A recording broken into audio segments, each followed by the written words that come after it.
ಶ್ರೀ ಗುರುಭ್ಯೋ ನಮಃ.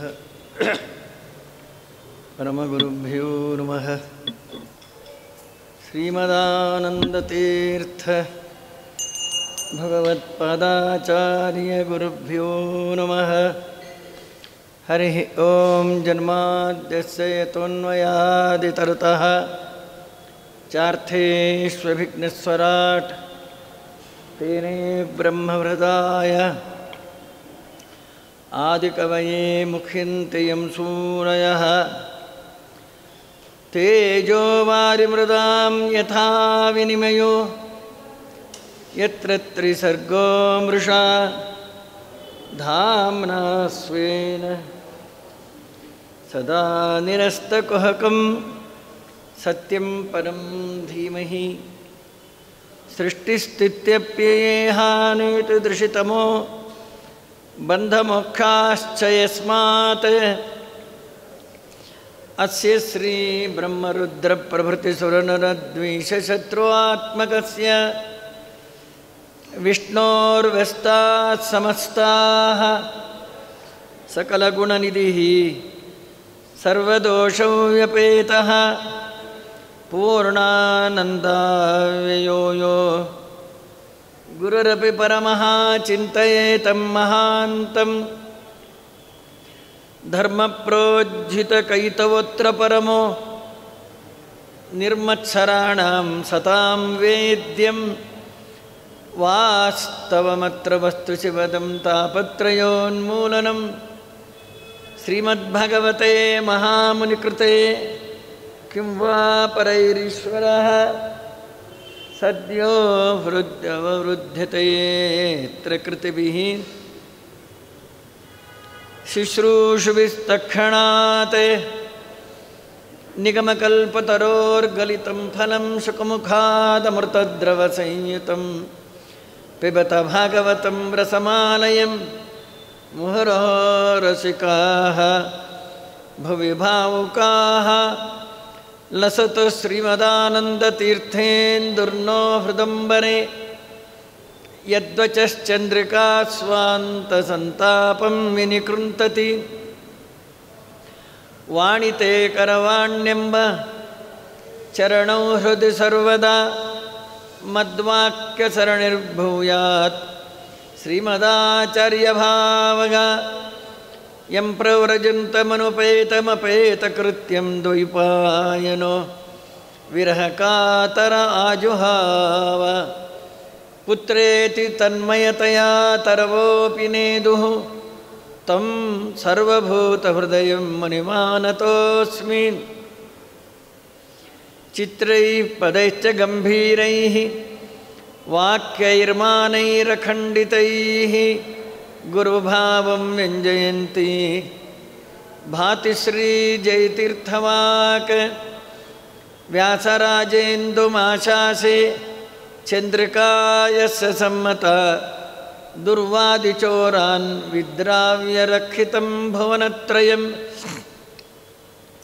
ತಪೋ ವಿದ್ಯಾ ವಿರಕ್ತ್ಯಾದಿ ಸದ್ಗುಣೌಘಾಕರಾನಹಂ ವಾದಿರಾಜಗುರೂನ್ ವಂದೇ ಹಯಗ್ರೀವದಯಾಶ್ರಯಾನ್ ಪ್ರಣಮತ್ಕಾಮಧೇನುಂಚ ಭಜತ್ಸುರತರೂಪಮಂ ಶ್ರೀಭಾವಬೋಧಕೃತ್ಪಾದಚಿಂತಾಮಣಿಮುಪಾಸ್ಮಹೇ.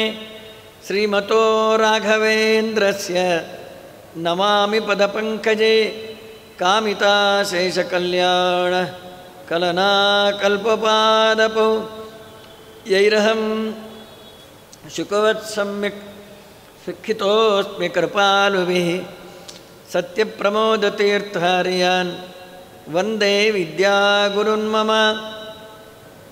ಶ್ರೀಶುಕೋವಾಚ ಏವಂ ಸಾಮಭಿಃ ಭೇದೈಶ್ಚೋದ್ಯಮಾನೋऽಪಿ ದಾರುಣಃ ನನ್ಯವರ್ತತ ಕೌರವ್ಯಪುರುಷಾದಾನ್ ಅನೂರತಃ. ಸುತ್ತತ್ತು ಸತಾಂ. ಕಂಸ ದೇವಕ್ಕೆ ಮೇಲೆ ತುಂಬ ಅಭಿಮಾನ. ಚಿಕ್ಕಪ್ಪನ ಮಗಳಾದರೂ ಕೂಡ ಕಂಸನಿಗೆ ಸಾಕ್ಷಾತ್ ತಂಗಿ ಇದ್ಲು. ಉಗ್ರಸೇನ ಮಹಾರಾಜನ ಮಗ ಕಂಸ, ಅವನ ತಮ್ಮನ ಮಗ ದೇವಕ್ಕೆ. ಕಂಸನಿಗೊಬ್ಬ ಕಂಸ ಅಂತ ಒಬ್ಬ ತಂಗಿ ಇದ್ಲು. ಇವನು ಕಂಸರಾವ್, ಅವಳು ಕಂಸಾಬಾಯಿ. ಇಬ್ಬರಿಗೂ ಕಂಸ ಅಂತಲೇ ಹೆಸರು. ಅವಳ ಮೇಲೆ ಜಗಳ ಗಂಟೆ ಅವಳು. ದೇವಕಿ ಮೇಲೆ ಬಹಳ ಅಭಿಮಾನ. ವಸುದೇವ ಸ್ನೇಹಿತ, ತಾನೇ ನಿಂತು ಮದುವೆ ಮಾಡಿಕೊಟ್ಟು ದೇವಕಿಯನ್ನು ಮತ್ತು ಕನ್ಯಕೆಯರು ಮದುವೆ ಮಾಡಬೇಕಾದ್ರೆ ಆಸ್ತಿಲಿ ಭಾಗ ಕೊಡೋಲ್ಲ ಭಾರತ ದೇಶದವರು ಅಂಥೇಳಿ ಒಂದು ಅಪವಾದ. ಮದುವೆ ಕಾಲಕ್ಕೆ ಎಲ್ಲ ಕೊಟ್ಬಿಡ್ತಾರೆ. ಕೆಲವು ಸಮಯದಲ್ಲಿ ಮನೆ ಮುಠ ಮಾರಿ ಮದುವೆ ಮಾಡಿರ್ತಾರೆ. ಅಂದಮೇಲೆ ಹೆಣ್ಮಕ್ಳಿಗೆ ಏನು ಯಾರು ಮೋಸ ಮಾಡ್ತಾರೆ. ಹಾಗಾಗಿ ಚತುಶ್ಶತಂ ಪಾರಿವರ್ಹಂ ಗಜಾನಾಂ ಹೇಮಮಾಲಿನಾಂ 400 ಆನೆ ಕೊಟ್ಟಾನೆ. ಚಕ್ರವರ್ತಿಗಳಲ್ವ, ನಾವೆಲ್ಲ ಅಕ್ಕಿ ಹಿಟ್ಟು ಬೇಳೆ ಸ್ವಲ್ಪ 2 ಸೌತೆಕಾಯಿ 2 ನಿಂಬೆಹಣ್ಣು ಕೊಟ್ಟು ಕಳಿಸ್ತೀವಿ. ಮದುವೆ ಮಾಡಿ ಕಳಿಸ್ಬೇಕಾದ್ರೆ ಹೆಣ್ಮಕ್ಳಿಗೆಲ್ಲ ಬರೀ ಕೈಲಿ ಕಳಿಸ್ಬಾರ್ದು ಅಂತ ಹೇಳಿ ಏನೇನೋ ಮಾಡಿ ಕಳಿಸ್ತಾರೆ.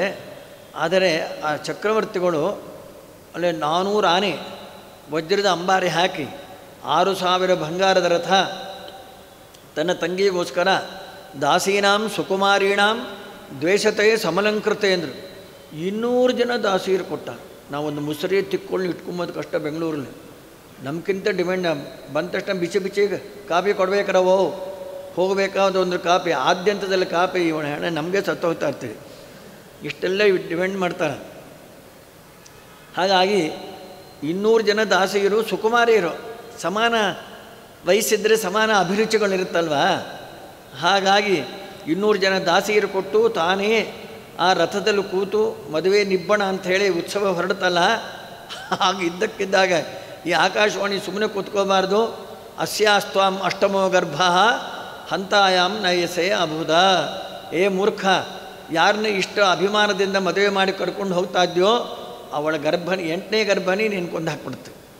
ಅಂದ ತಕ್ಷಣ ಎದ್ದ ತಿರುಗಿದ ನೋಡಿ. ತಂಗಿ ಜಡ ಹಿಡ್ದಾನೆ. ಖಡ್ಗಪಾಣಿ ಕಚೇಗ್ರಹಿತ್. ತಂಗಿ ಜಡ ಹಿಡ್ದ, ಕೈಯಲ್ಲಿ ಖಡ್ಗ ಎತ್ತದ.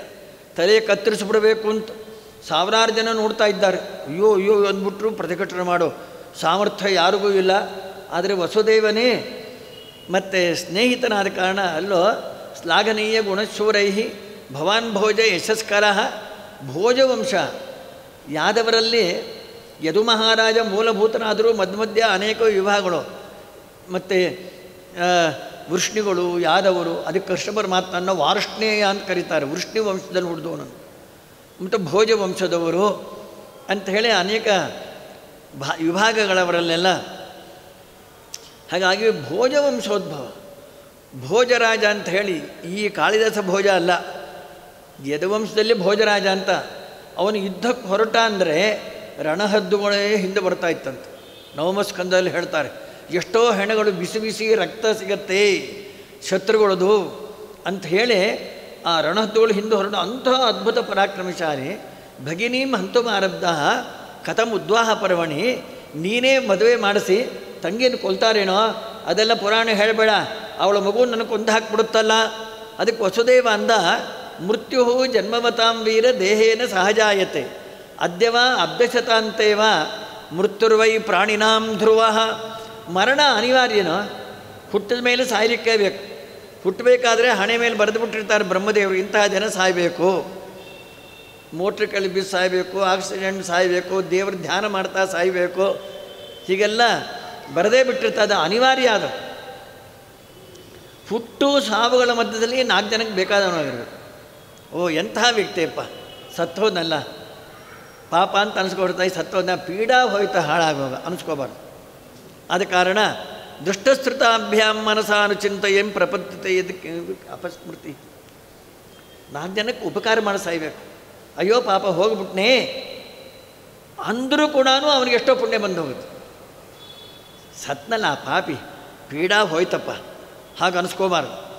ಈಶಾ ತವಾನುಜ ಬಾಲ ಕೃಪಣಾ ಪುತ್ರಿಕೋಪಮ. ನಿಂಗೆ ತಂಗಿ ಆದರೂ ಮಗಳಿದ್ದಾಗೋ ಹಂತಂ ನಾರಸಿ ಕಲ್ಯಾಣ. ಹಾಗೆಲ್ಲ ತಂಗಿನೂ ಕೊಡಬಾರ್ದು, ಅದೆಲ್ಲ ಹೇಳಬೇಡ. ಅವಳ ಮಗು ನನ್ನ ಕೊಂದು ಹಾಕಿಬಿಡುತ್ತಲ್ಲ, ಸರಿ ವಸುದೇವ ಅಂದವಿನ ಕೊಲ್ಲೋಬೇಡ ಅಂದ್ಕೊಂಡು ಪುತ್ರಾನ್ ಸಮರ್ಪಯಿಷ್ಯೆ ಅಸ್ಯಾಹ ಯತಸ್ಥೆ ಭಯಮುತ್ತಿತಂ. ಮಕ್ಕಳಿಂದ ಅಷ್ಟೇ, ಅವಳೇನು ಕೊಲ್ಲೋದಿಲ್ವಲ್ಲ, ಹುಟ್ಟಿದ ಮಕ್ಕಳೆಲ್ಲ ಕೊಟ್ಟುಬಿಡ್ತೀನಿ, ಏನು ಬೇಕಾದ್ರೆ ಮಾಡ್ಕೊ. ಸರಿ ಇಳಿದು ಹೋಗ್ಬಿಟ್ಟು. ಆಗ ಆಡಿದ ಮಾತನ್ನು ತಪ್ತಾ ಇಲ್ಲ, ಪ್ರಾಣ ಹೋದರೂ ಪರವಾಗಿಲ್ಲ, ಆಡಿದ ಮಾತನ್ನು ತಪ್ತಾ ಇಲ್ಲ. ಹಾಗಾಗಿ ಅಸಲಿ ಇಲ್ಲಿ ಶಂಕ ಮಾಡ್ಕೊತಾರೆ, ಎಷ್ಟು ಸ್ವಾರ್ಥಿ, ತಾನೂ ತನ್ನ ಹೆಂಡತಿ ಚೆನ್ನಾಗಿರಬೇಕು, ಮಕ್ಕಳನ್ನೆಲ್ಲ ಒಪ್ಪಿಸ್ಬಿಡು, ಮಕ್ಕಳು ಸತ್ತರೂ ಪರವಾಗಿಲ್ಲ, ತಾನೂ ತನ್ನ ಹೆಂಡತಿ ಚೆನ್ನಾಗಿರಬೇಕು. ಇಷ್ಟು ಸ್ವಾರ್ಥಿನೇ ವಸುದೇವ. ಅಂದಮೇಲೆ ಎರೆ ಹಾಕಿ ಮೀನು ಹಿಡಿತಾರೆ ಅಂತಾರಲ್ಲ, ಹಾಗೆ ಮಕ್ಕಳನ್ನ ಹಾಕಿ ಗಂಡ ಹೆಂಡತಿ ಬದುಕುಬೋದು. ಇಂತಹ ಸ್ವಾರ್ಥಿಗೆ ದೇವರು ಹುಟ್ಟಿದ್ದಾದರೂ ಹೇಗೆ ಅಂದರೆ ಉತ್ತರ ಕೊಡ್ತಾರೆ, ಭಾಗವತಲ್ಲೇ ಉತ್ತರ ಕೊಡ್ತಾರೆ. ಯಾವ ದೃಷ್ಟಿಯಿಂದ ಅವನ ಮಕ್ಕಳು ಕೊಡ್ತೀನಿ ಇಂದ ಮೊದಲು ಒಂದು ಮಾತಂತಾರೆ ಶಾಸ್ತ್ರಕಾರರು, ಮೃತ್ಯು ಬುದ್ಧಿಮತ ಅಪೋಖ್ಯ ಯಾವದ್ ಬುದ್ಧಿ ಬಲೋದಯ. ಭಾಗವತ ಮಹಾಭಾರತಾದಿ ಗ್ರಂಥಗಳು ಚಂದುಮಾಮ ಅಲ್ಲ, ಕಥೆ ಹೇಳೋಲ್ಲ, ಕಥೆ ಹೇಳ್ತಾರೆ, ಅದ್ರ ಜೊತೆಗೆ ಧರ್ಮ ಸೂಕ್ಷ್ಮವನ್ನು ಜೊತೆಗೆ ಹೇಳ್ತಾರೆ. ಅದಕ್ಕೆ ಇದಕ್ಕೆಲ್ಲ ಜಗನ್ಮಾನ್ಯತೆ ಬಂದಿರೋದು. ಅದಕ್ಕೆ ಯಾವ ದೃಷ್ಟಿಯಿಂದ ಮಕ್ಕಳನ್ನು ಕೊಡ್ತಿಯಿಂದ ಮೃತ್ಯು ಬುದ್ಧಿಮತ ಅಪೋಖ್ಯ ಯಾವದ್ ಬುದ್ಧಿ ಬಲೋದಯಂ. ಮರಣ ಬಂತು ಅಂದರೆ ತಪ್ಪಿಸ್ಕೋಬೇಕು, ಏನಾದರೂ ಮಾಡಿ ತಪ್ಪಿಸ್ಕೋಬೇಕು, ಸುಳ್ಳೋ ಪಿಳ್ಳೋ ಏನೋ ಹೇಳಿ. ಯಾಕೆಂದರೆ ನೀವು ಸತ್ತು ಹೋದರೆ ಇದೇ ಜನ್ಮ ಬರುತ್ತೆ ಅಂತ ಗ್ಯಾರಂಟಿ. ನಾಯಿನೋ ಹಂದಿ ಆಗಿಬಿಟ್ರೆ ನಾವು ಎಷ್ಟು ಪಾಪ ಮಾಡಿರ್ತೀವಿ ನಿಮಗೆ ಗೊತ್ತಿಲ್ಲ. ಶ್ರೀಮದಾಚಾರ್ಯರು ಸದಾಚಾರ ಸ್ಮೃತಿ ಅಂತ ಗ್ರಂಥ ಬರೆದಾರೆ. ಬೆಳಿಗ್ಗೆ ಎದ್ದು ರಾತ್ರಿ ಮಲಗೋ ಪರ್ಯಂತರವಾಗಿ ಎಷ್ಟು ಗಂಟೆಗೆ ಹೇಳಬೇಕು, ಹಲ್ಲು ಹೇಗೆ ಇಟ್ಕೋಬೇಕು, ಬಾಯಿ ಮುಕ್ಕುಳಿಸುವುದು ಹೇಗೆ, ಮುಖ ತೊಳ್ಕೊಂಬೋದು ಹೇಗೆ, ಮತ್ತು ಮುಕ್ಕುಳಿಸಿದ ನೀರನ್ನು ಉಗುಳೋದು ಹೇಗೆ, ಮಲಮೂತ್ರ ವಿಸರ್ಜನೆ ಹೇಗೆ ಮಾಡಬೇಕು, ಸಂಕಲ್ಪ ಹೇಗೆ ಮಾಡಬೇಕು, ಸ್ನಾನ ಹೇಗೆ ಮಾಡಬೇಕು, ನಾಮ ಹೇಗೆ ಹಚ್ಕೋಬೇಕು, ಆಚಮನ ಹೇಗೆ ಮಾಡಬೇಕು, ನಮಗೇನು ಗೊತ್ತಿಲ್ಲ.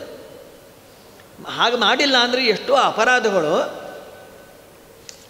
ನಾವು ಬಾಯಿ ಮುಕ್ಕುಳಿದು ಹೀಗೆ ಉಗುಳ್ತೀವಲ್ಲ, ಎದುರಿಗೆ ಉಗುಳಬಾರ್ದು.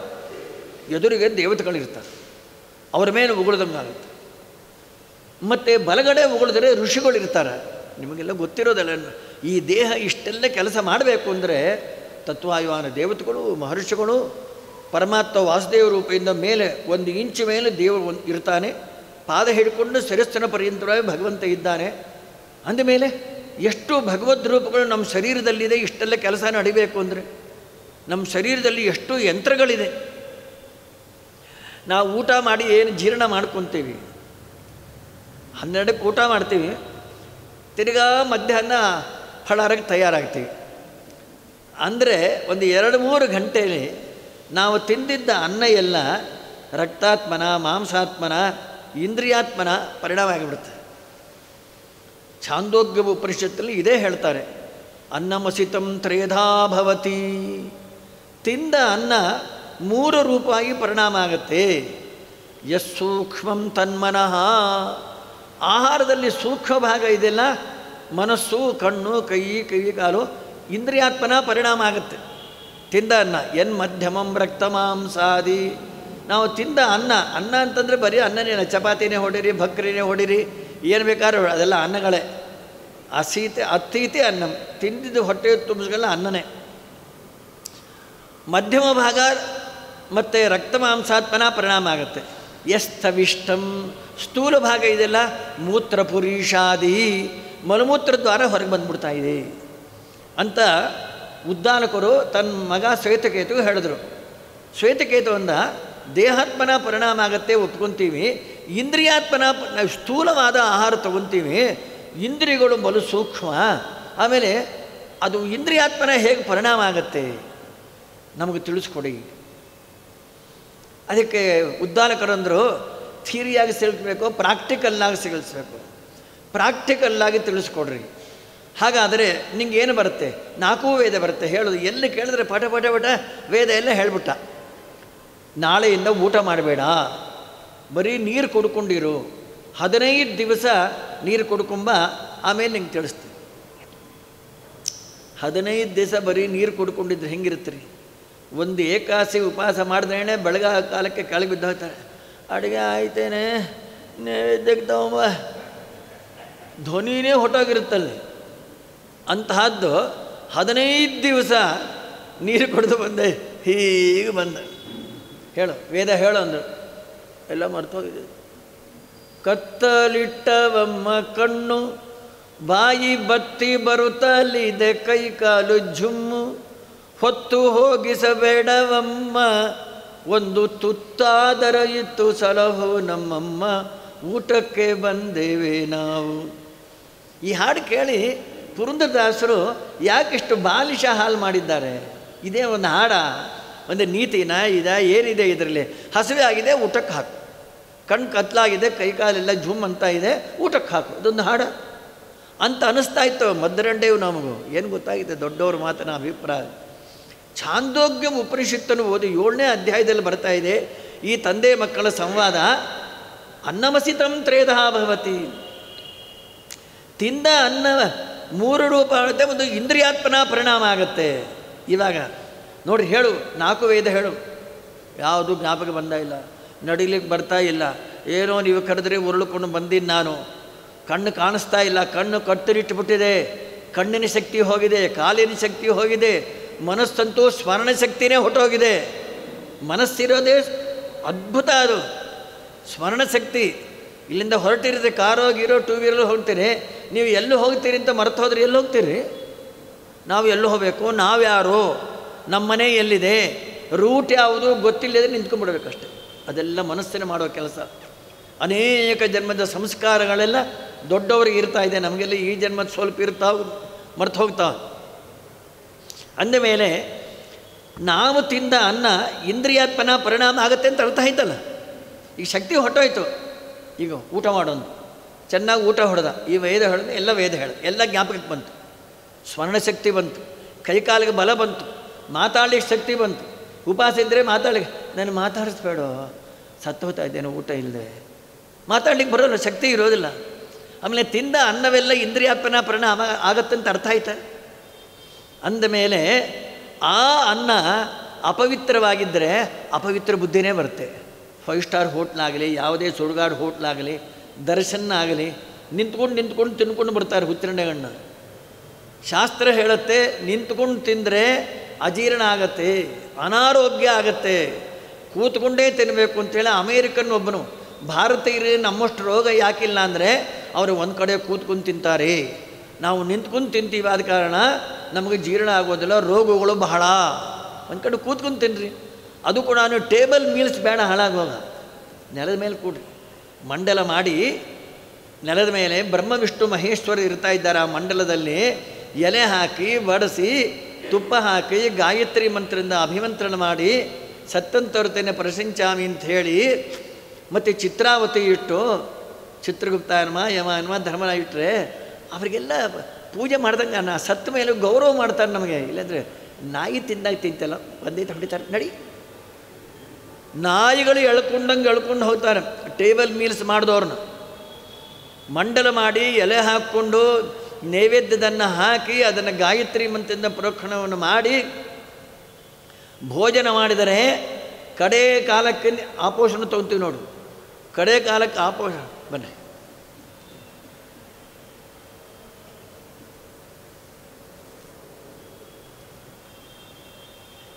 ನಿಮಗೆಲ್ಲ ಗೊತ್ತಲ್ಲ, ಇವರು ನಮ್ಮ ತಮ್ಮಂದ್ರೆ ನಮ್ಗಿಂತ ಪುರಾಣ ಚೆನ್ನಾಗಿ ಹೇಳ್ತಾರೆ. ಆ ನೀರು ಅದನ್ನು ತಗೊಂಡು ಅರ್ಧ ಪಾನ ಮಾಡಿ ಉಳಿದಿನ್ನು ರೌರವೇ ಅಪುಣ್ಯ ನಿಲಯೇ ಪದ್ಮಾರ್ಬುದ ನಿವಾಸಿನಾಂ ಅರ್ಥಿನಾಂ ಉದಕಂ ದತ್ತಂ ಅಕ್ಷಯ್ಯಂ ಉಪತಿಷ್ಠತು. ಆ ಅನ್ನ ಮತ್ತು ನೀರು ಆ ಉಪ್ಪಿನ ಮೇಲೆ ಹಾಕಿ ಆಮೇಲೆ ಹೇಳ್ಬೇಕು. ಇದರಿಂದ ಏನಾಗುತ್ತೆ ಗೊತ್ತಾ? ಅರ್ಧ ಆಪೋಷನ್ನ ಅರ್ಧ ಹಾಕಿದರೆ ರೌರವೇ ಪುಣ್ಯ ನಿಲಯ ಅಂದರೆ ಸ್ವರ್ಗ, ಅಪುಣ್ಯ ನಿಲಯ ಅಂದರೆ ನರಕ. ರೌರವೇ ರೌರವ ಅಂಬೋ ಅಪುಣ್ಯ ನಿಲಯೇ ಪದ್ಮಾರ್ಬುದ ನಿವಾಸಿನಾಂ. ನಮ್ಮ ವಂಶದವರು ಯಾರು ಶ್ರಾದ್ದಾದಿಗಳಿಲ್ಲದೆ ಎಲ್ಲ ಬಿಟ್ಟುಕೊಂಡು ಪದ್ಮ ಅರ್ಬುದದಷ್ಟು ಸಾವಿರಾರು ವರ್ಷ ಅಂತೀವಲ್ಲ, ಪದ್ಮಾರ್ಬುದ ಅಂದರೆ ಅದಕ್ಕೆ ಅರ್ಥ. ಪದ್ಮ ಅಂಬೋದು ಸಂಖ್ಯಾವಾಚಕ. ಈಗಿನವರಿಗೆಲ್ಲ ಕೋಟಿ ಮೇಲೆ ಸಂಖ್ಯಾನೇ ಗೊತ್ತಿಲ್ಲ. 100 ಕೋಟಿ, 1000 ಕೋಟಿ, 1,00,000 ಕೋಟಿ ಇಷ್ಟೇ ಅಂತಾರೆ. ಹೇಗೆ 100 ಲಕ್ಷ 1 ಕೋಟಿನೋ, 100 ಕೋಟಿ 1 ಶಂಖ, 100 ಶಂಖ ಮಹಾಶಂಖ, 100 ಮಹಾಶಂಖ ಪದ್ಮ, 100 ಪದ್ಮ ಮಹಾಪದ್ಮ, 100 ಪದ್ಮ ಮಹಾಪದ್ಮ ಸಮುದ್ರ, 100 ಸಮುದ್ರ ಮಹಾಸಮುದ್ರ, 100 ಸಮುದ್ರ ಮಹಾಸಮುದ್ರ ಅರ್ಬುದ. 100 ಸೊನ್ನೆ ಬಂದೋಗುತ್ತೆ.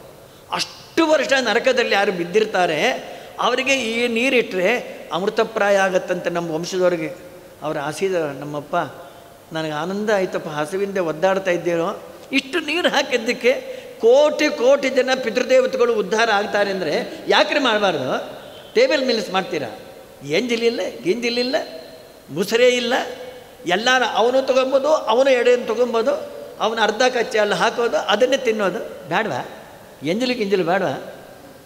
ಕಡೆಗೆ ಪಕೋಡ ಅಂತ ಇಷ್ಟುದ್ದೇ ಇರುತ್ತಲ್ಲ, ನಾವೇ ಅದನ್ನು ಕಚ್ಚಿ ಕಚ್ಚಿ ತಿಂದರೆ ನಮ್ಮ ಎಂಜಲು ನಾವು ತಿಂದಂಗೆ ಆಗುತ್ತೆ. ಅದನ್ನು ಮುರಿದು ಬಾಯಲ್ಲಿ ಹಾಕೋದು ಗೊತ್ತೇ ಇಲ್ಲ ಜನಗಳಿಗೆ. ಎಲ್ಲ ತಿಂದಾಕ್ಬಿಡೋದೆ. ಹೀಗೆ ಮಾಡಿದಾಗ ಈ ಪರಿಯವುಂಬನರ ನಿತ್ಯೋಪವಾಸಿ. ಜಗನ್ನಾಥದಾಸರಂತಾರೆ ಭೋಜನ ಸಂಧಿ ಪ್ರಕರಣದಲ್ಲಿ ನೈವೇದ್ಯ ವೈಷ್ಣವಾದಿಗಳ ಮಾಡಿ ಒಬ್ಬ ಬ್ರಾಹ್ಮಣನಿಗೆ ಊಟಕ್ಕೆ ಹಾಕಿ ಮಂಡಲ ಮಾಡಿ ಎಲೆ ಹಾಕಿ ಬಡಿಸಿ ಹೀಗೆಲ್ಲ ಊಟ ಮಾಡಿದರೆ ಈ ಪರಿಯವುಂಬನರ ನಿತ್ಯೋಪವಾಸಿ ನಿರಾಮಯನು ಮಹಸ್ಸು ಯಜ್ಞಗಳ ಆಚರಿಸಿದವನು. ಎಷ್ಟು ಪುಣ್ಯ ಅದೊಂದು. ಮತ್ತು ಮಹಾಪ್ರಾಣ ಯಜ್ಞ ಅಂತ ಇದೊಂದು ಯಜ್ಞ ರೂಪ ಆಗುತ್ತೆ. ವಾಸುದೇವ ಯಜ್ಞ ಊಟ ಮಾಡೋದು. ಕವಳೆ ಕವಳೆ ಗೋವಿಂದ ಅಂತೀವಲ್ಲ, ಒಂದೊಂದು ತುತ್ತು ಹಾಕ್ಕೊಂಡಾಗ ಗೋವಿಂದ ಗೋವಿಂದ ಅಂದರೆ ದೇವ್ರಿಗೆ ಆಹುತಿ ಕೊಟ್ಟಾಗ. ಮತ್ತು ನಿತ್ಯ ಉಪವಾಸ ಮಾಡ್ದಂಗೆ ಇರುತ್ತೆ. ನಿತ್ಯೋಪವಾಸಿ. ನಾವು ಹೊಟ್ಟೆ ತುಂಬಿರ್ತದೆ, ಉಪವಾಸ ಮಾಡಿದ ಫಲ ಬರ್ತದೆ. ಯಾಕೆ ಈ ಪುಣ್ಯ ಸಂಪಾದನೆ ಮಾಡಬಾರ್ದು? ಯಾರೋ ಆ ಇಂಗ್ಲೀಷರು ಮಾಡ್ತಾರೆ ಅಂತ ಹೇಳಿ ಆ ಟೇಬಲ್ ಮೀಲ್ಸ್ ಮಾಡೋದಾ? ಅನ್ಯಾಯ. ಮೈ ತುಂಬ ರೋಗ ಬರೋದು ಇದಕ್ಕೆ. ನಾವು ಸಣ್ಣ ಹುಡುಗರಿದ್ದಾಗ ಊರಿಗೆ ಒಬ್ಬರೋ ಇಬ್ಬರು ಡಾಕ್ಟ್ರ್ ಇದ್ದರು. ಇವಾಗ ಬೀದಿಗೆ 5-10 ಡಾಕ್ಟ್ರು ಎಲ್ಲ ತುಂಬಿರುತ್ತೆ. ಕ್ಯೂ ನಿಂತು ಸತ್ತು ಹೋಗ್ತಾ ಇರ್ತಾರೆ. ಮೈ ತುಂಬ ರೋಗ. ಯಾಕೆ? ಆಚಾರ ಇಲ್ಲ, ವಿಚಾರ ಇಲ್ಲ, ದುರಾಚಾರಗಳು, ಕಂಡಿದ್ದೆಲ್ಲ ತಿನ್ನೋದು, ಅದಕ್ಕೆ ರೋಗ ಬರ್ತದೆ. ಮನೆಯಲ್ಲೇ ಮಾಡ್ಕೊಂಡು ತಿನ್ನಿರಿ, ಪಾವಿತ್ರತೆ ಇರ್ತದೆ, ಹೊಟ್ಟೆ ಚೆನ್ನಾಗಿರ್ತದೆ. ಅದೇನೋ ಮುನ್ಸಿಪಾಲ್ಟಿ ತೊಟ್ಟಿನ ಹೊಟ್ಟೆ ಕಂಡಿದ್ದೆಲ್ಲ ತುಂಬೋದಕ್ಕೆ. ಅಂದಮೇಲೆ ನಾವು ತಿಂದ ಅನ್ನ 2 ಅವರ್ಸ್ನಲ್ಲಿ ರಕ್ತ ಮಾಂಸ ರೂಪೇಣ ಪರಿಣಾಮ ಆಗಿಬಿಡುತ್ತೆ, ದೇಹತನ ಪರಿಣಾಮ ಆಗಿಬಿಡುತ್ತೆ.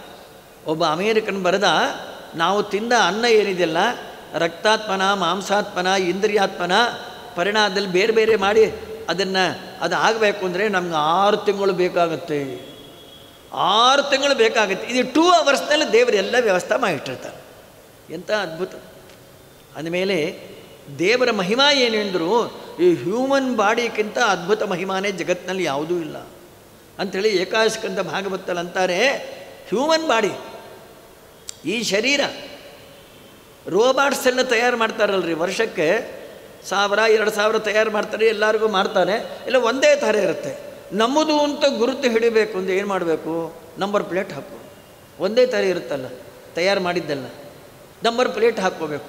ಹಾಗೆ ದೇವರು ನಮ್ಮನ್ನೆಲ್ಲ ಸೃಷ್ಟಿ ಮಾಡಿ ಹೆಂಗಸರಿಗೆಲ್ಲ ಒಂದೇ ಥರ ಮುಖ, ಗಂಡಸರಿಗೆಲ್ಲ ಒಂದೇ ಥರ ಮುಖ ಅಂತ ಮಾಡಿಟ್ಬಿಟ್ರೆ ಗಂಡ ಹೆಂಡತಿ ಸತ್ತು ಹೋಗ್ತಾರೆ, ಗುರುತು ಹಿಡಿಲಿಕ್ಕೆ ಬರದೆ. ಇನ್ನೊಬ್ಬ ಗಂಡನ ಹಿಡ್ಕೊಂಡ್ಬಿಡ್ಬೇಕು, ಇನ್ನೊಬ್ಬರ ಜೊತೆ ಹೊಟ್ಟೋಬೇಕಾಗ್ತದೆ. ಒಂದೇ ಮುಖ ಇದ್ದ ಹಾಗೆ, ಒಬ್ಬರು ಮುಖ ಇದ್ದಾಗ ಇನ್ನೊಬ್ಬರ ಮುಖ ಇಲ್ಲ. ಅನಂತ ಜೀವರಾಶಿಗಳನ್ನ ದೇವರು ಮಾಡಿದ್ದಾನೆಲ್ಲ. ಇದಕ್ಕಿಂತ ದೇವರ ಮಹಿಮಾ ಏನು ಹೇಳಬೇಕು ಹೇಳಿ? ಏ ಬೀರ್ ಭೂತಾನಿ ಭೂತಾತ್ಮ ಭೂತೈಸ್ತರೀತಿ ನಿತ್ಯಚ. ಇದೇ ದೇವರ ಅದ್ಭುತ ಮಹಿಮಾ. ಇನ್ನೇನು ಹೇಳಬೇಕು ಅಂತಾರೆ. ಹಾಗಾಗಿ ಮೃತ್ಯು ಬುದ್ಧಿಮತ ಅಪೋಕ್ಷ. ನಾವು ಮರಣವನ್ನು ಸ್ವಾಗತಿಸಬಾರ್ದು. ಹಂದಿ ಆಗ್ತೇವೋ, ನಾಯಿ ಆಗ್ತೇವೋ, ಕೋತಿ ಆಗ್ತೀವೋ, ನಾವು ಸಕಾಲ ಸಂಧ್ಯಾ ವಂದನ ಮಾಡಿಲ್ಲ ಅಂತಂದರೆ ಮತ್ತು 100 ಜನ್ಮ ನಾಯಿಯಾಗಿ ಹುಟ್ಟಿ ಚಂಡಾಲ ಕೋಟಿ ಜನ್ಮಸು ಅಂತ, ಕೋಟಿ ಜನ್ಮ ಚಂಡಾಲನಾಗ್ತಾನಂತ. ಸಕಾಲ ಸಂಧ್ಯಾ ವಂದನ ಮಾಡಿಲ್ಲ ಅಂದರೆ, ಸಂಧ್ಯಾವನ್ನೇ ಮಾಡಿಲ್ಲ ಅಂದರೆ ಯಮದೇವರು ಮಾಡ್ತಾರೆ. ಬ್ರಾಹ್ಮಣನಾಗಿ ಹುಟ್ಟಿ ಕರ್ಮಾನುಷ್ಠಾನ ಬಿಡ್ತಾರೆ ಅವರೆಲ್ಲ. ಇಷ್ಟೆಲ್ಲ ಪಾಪಗಳಿದೆ. ಹಾಗೆ ಮಾಡೋ ಕಾಲಕ್ಕೆ ಮಾಧ್ಯ ಜನ್ಮ ಬರುತ್ತೋ ಇಲ್ಲೋ, ಮನುಷ್ಯ ಜನ್ಮ ಬರುತ್ತೋ ಇಲ್ಲೋ, ಅದಕ್ಕೆ ಏನು ಮಾಡಬೇಕು? ಭಾಗವತ ಹೇಳ್ತು, ಸಾಯಲಿಕ್ಕೆ ಪ್ರಯತ್ನ ಪಡಬೇಡ್ರಿ. ಹಾಗಾದ್ರೆ ಮುಂದೆ ಇಂತಹದ್ದೇ ಜನ್ಮ ಬರೋ ಇದ್ರೆ ಮಾಡ್ಕೊಳ್ಳಿ. ಯಾರು ಬೇಡ? ಕ್ರಿಮಿಕೀಟ ಆಗಿ, ಹಂದಿಯಾಗಿ, ನಾಯಿಯಾಗಿ, ಕೋತಿಗಳಾಗಿ, ಪ್ರಾಣಿಗಳಾಗಿ, ಇನ್ನೊಬ್ಬರು ಸಾಲ ಕೊಡೋದನ್ನು ನಾವು ಕೊಡೋಲ್ರಿ, ಏನು ಮಾಡ್ತೀರಿ? ಯಾಕೆ ಪ್ರಾಣ ತೆಗಿತಾರೆ? ಕೊಡೋಲ್ಲ. ಕೋರ್ಟ್ಗೆ ಹೋಗ್ತಾರೆ, ಹೋಗ್ಕೊಳ್ಳಿ. ಏನೋ ಅಷ್ಟು ಅಂದುಬಿಡ್ತಾನೆ. ಮುಂದಿನ ಜನ್ಮದಲ್ಲಿ ಕತ್ತೆಯಾಗಿ ದುಡಿತಾನೆ. ಅವ್ರ ಮನೆಯಲ್ಲಿ ಕತ್ತೆ ದುಡಿತಾನೆ. ಹಾಗೆ ದುಡಿತಾನೆ. ನಾವು ಕಡಪಾದಲ್ಲಿದ್ದ ನಮ್ಮ ಮನೆ ಪಕ್ಕದಲ್ಲಿ ಒಬ್ಬರ ಕೃಷ್ಣಮೂರ್ತಿ ತಿಂತಿದ್ದ, ಹೋಟ್ಲ್ ಇಟ್ಟಿದ್ದ.